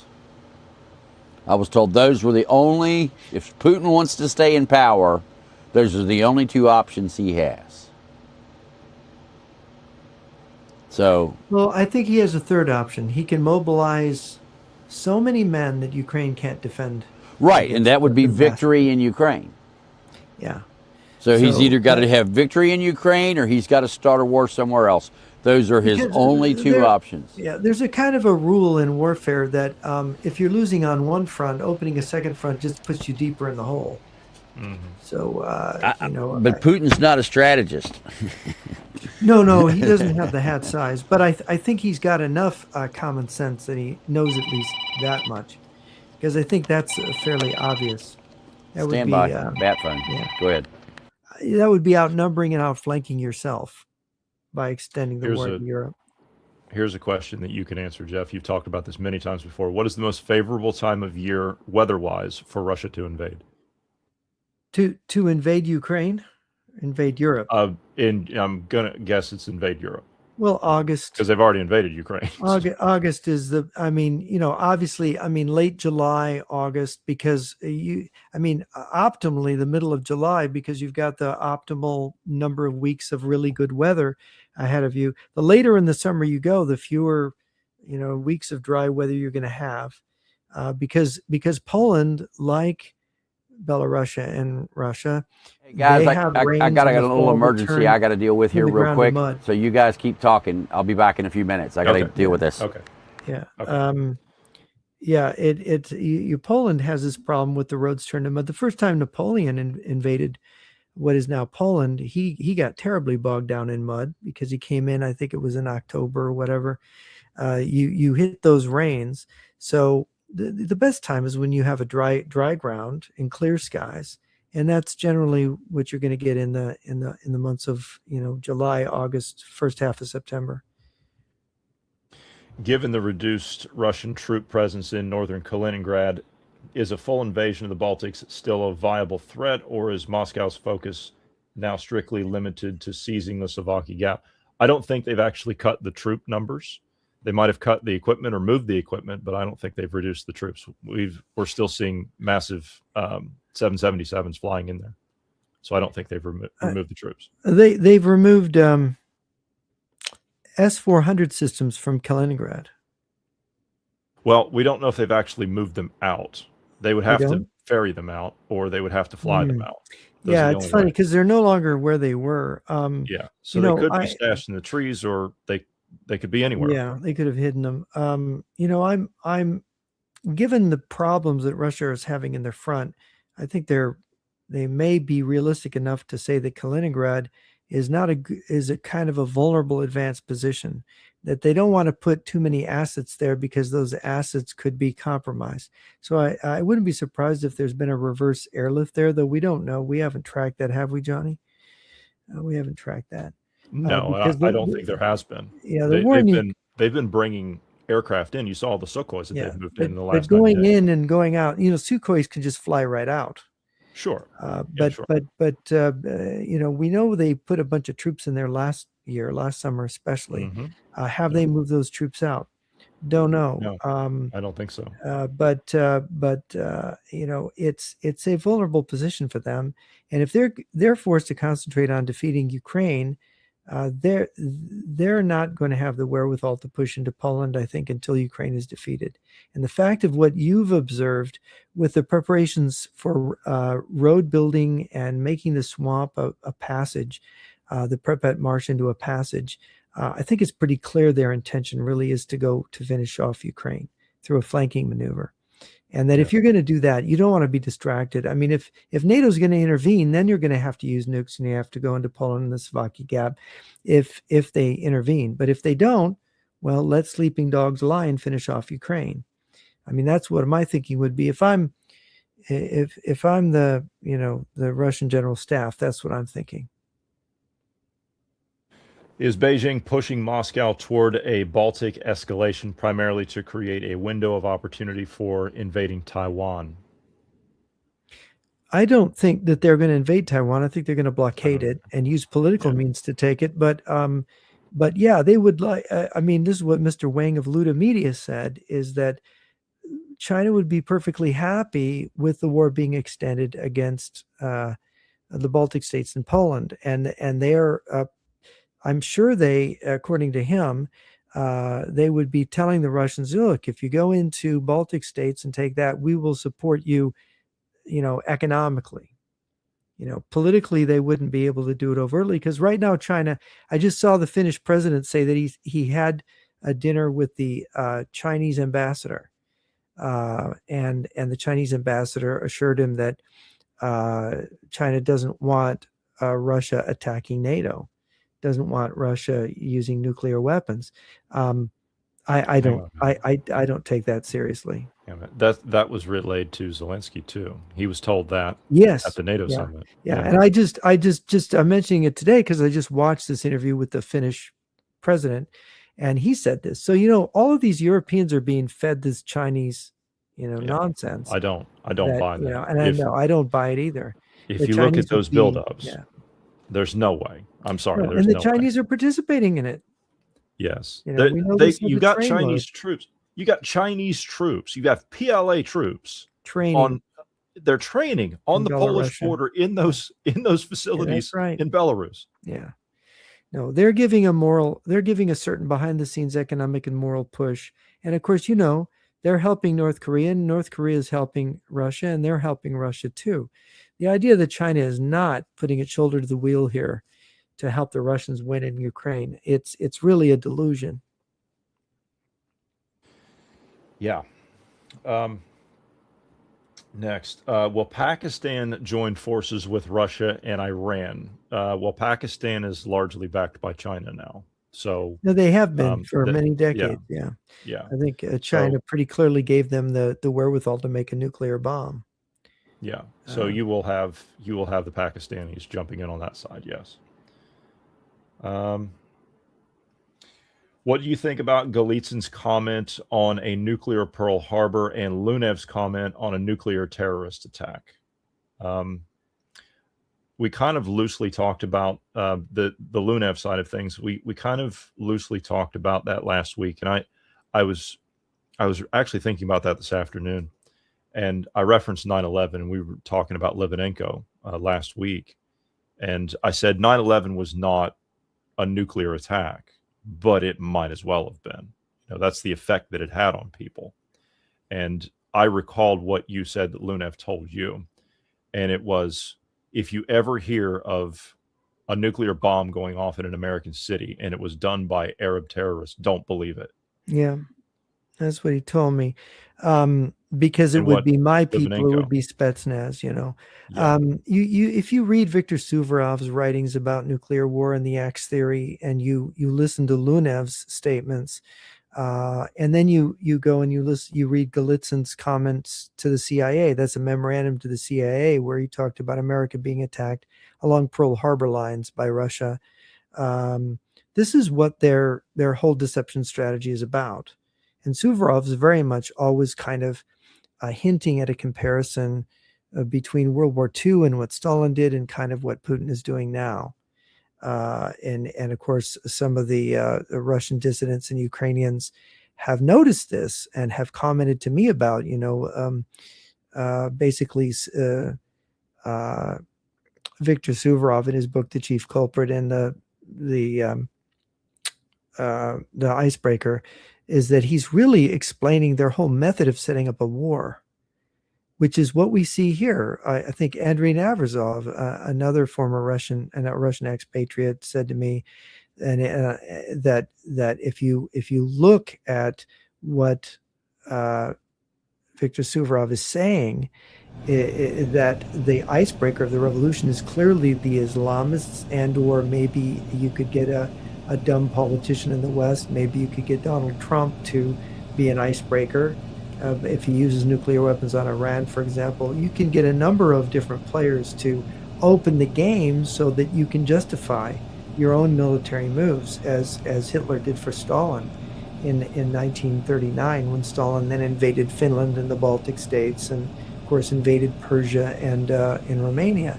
So you have this possibility, if the United States does something and becomes an icebreaker, or if some crazy, if Iran uses nuclear weapons, it could also work out that way too.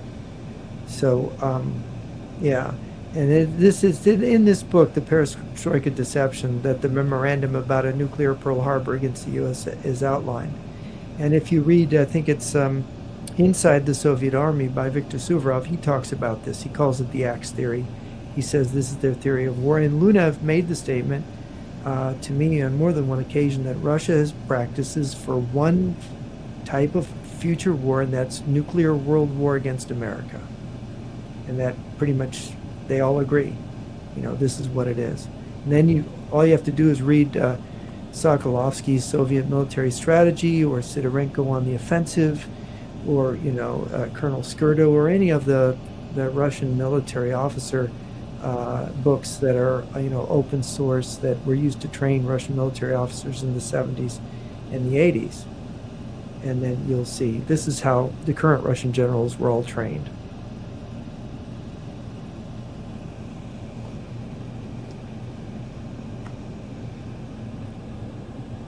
Let me see if I can get the next question here.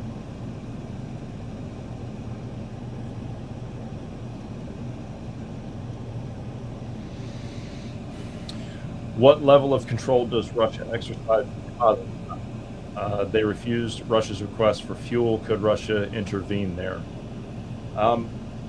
They still have a lot of agents in Kazakhstan, just like they have in Uzbekistan. They installed the current president of Kazakhstan. If people remember, just before the invasion of Ukraine, the Russian troops went into Kazakhstan to help support him as president. The fact that he's not supporting them now is part of the breakdown of the power vertical, which is something that Constantine Small, who was we saw him in the hospital bed, saying they finally got me. He was saying this the other day. He was saying that the power vertical in Russia is breaking down. And that's one of the signs of it, when people don't follow orders. And he gave a number of instances of Putin being ignored and Putin's fellows being arrested or removed from their positions. So, if Russia hits a NATO member, how much of an estimated time until Congress signs a declaration of war, or just consider it a 60-day conflict? Article 5 would be invoked before Congress would declare war. Yeah, and the Washington Treaty, by the way, is something that was ratified by the Senate, so it's not optional. And now the president, the commander in chief, he has a lot of discretionary power, and he could ignore it. But I believe he would face impeachment if he ignored the Washington Treaty. So I don't think he really would. Question for Jeff.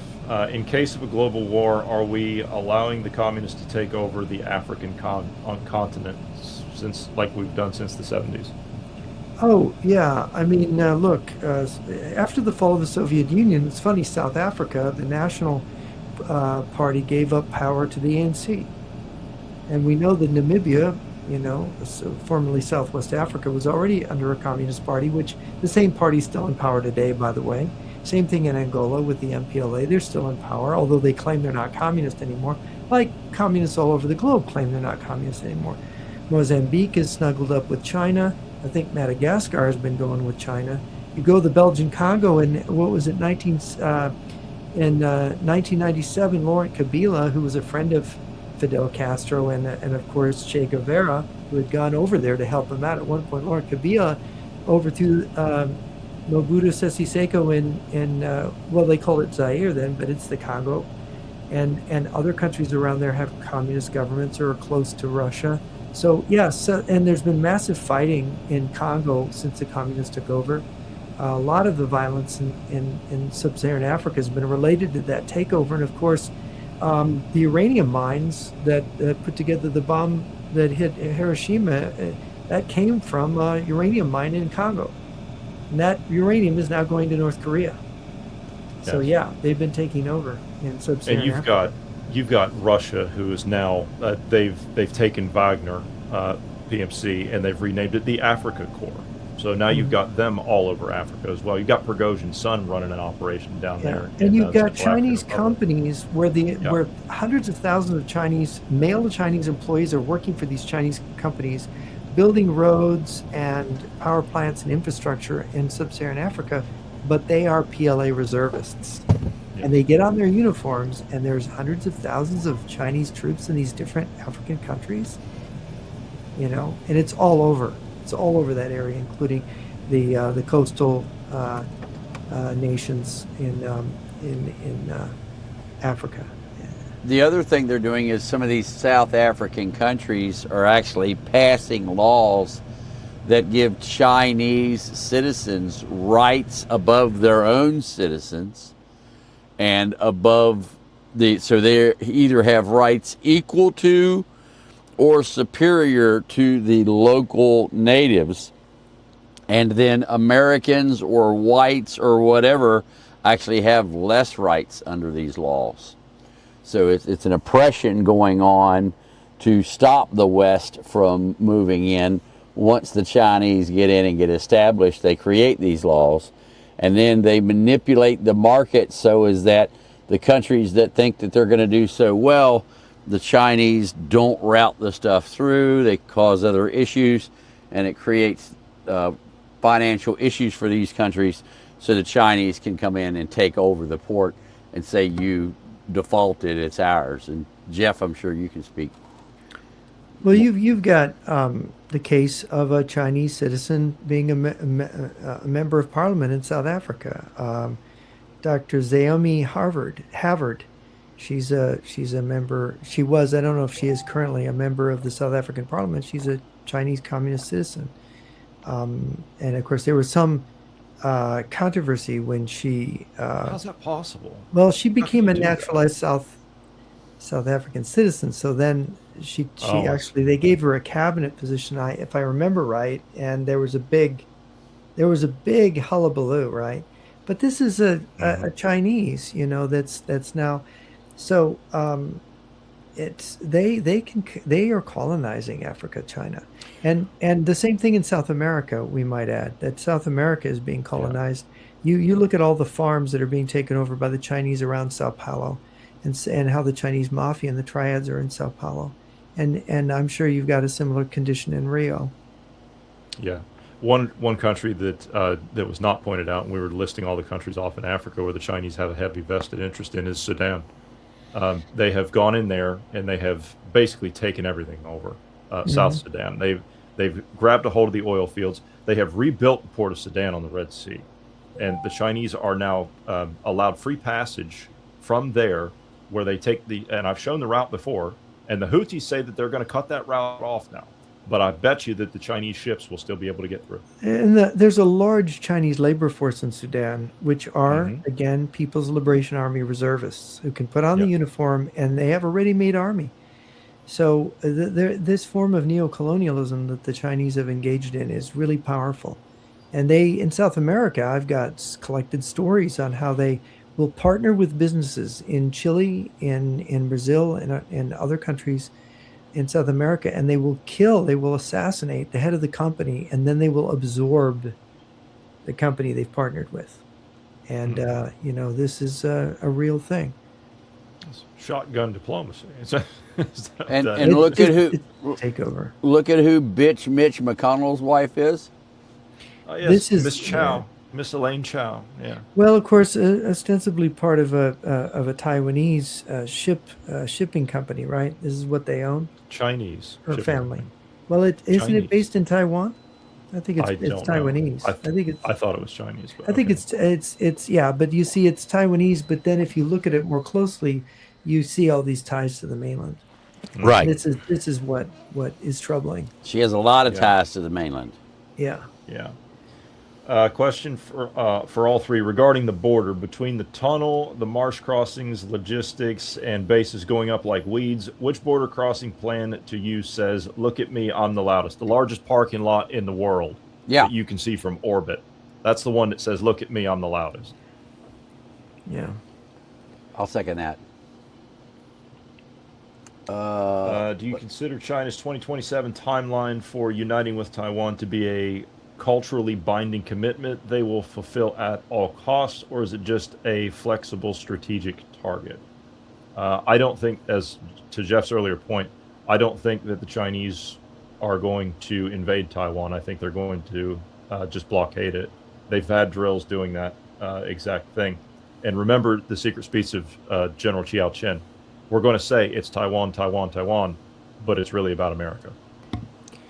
Yeah, that's right. So it's that's part of the speech that's most interesting, is that they're using Taiwan to divert us into thinking that they have a very modest goal in mind, but their goals are not modest. They're always these dictators. Their goals are grandiose. Yeah, and Elaine Chao was born in Taipei, Taiwan. Okay. So she's Taiwanese, Chinese. What do you make of Rubio gathering the world today and addressing communism's attack on culture and the march through the institutions? I did not see it, so I cannot speculate or comment on it. So I don't know exactly what he said. I know that there's been a lot of talk and a lot of awareness being raised by people in the administration about they're actually using the C word now. It's not a forbidden term anymore. But yet no one's admitting the fact that we supposedly defeated communism. So why is it rearing its ugly head again? They don't. It's one thing not to use the word, but then to use it and not know the history of it, and to not understand it when you see it, and not have a precise. It's hard to have a precise understanding of communism, because communism is such a complicated thing. It really is very complicated. I think the late Vladimir Bukovsky, he said, I can't get people to understand this. And I said, why not? And he said, because they want simple answers and it's complicated. And it's not what you think. What most people have is some kind of postage stamp definition of communism. And it's just much more complicated than that. Yeah. I always get to that point. I always get the dumb it down for me response. Yeah. And of course, Vladimir Bukovsky said, you can't dumb it down. They want everything to be like McDonald's. He says, this is why I had to move out of America. I couldn't stand it. You can't hold a conversation with people. They want everything simplified. He really was upset about that. And I understand why. It was his cause. It was his life, wanting to see his country, Russia, freed from communism. And he saw. He said we didn't really win the Cold War. Question for all: will we see in October an invasion from Russia into a Baltic country? Cannot say. I do not know. No, we don't know. Never make predictions, especially about the future, right?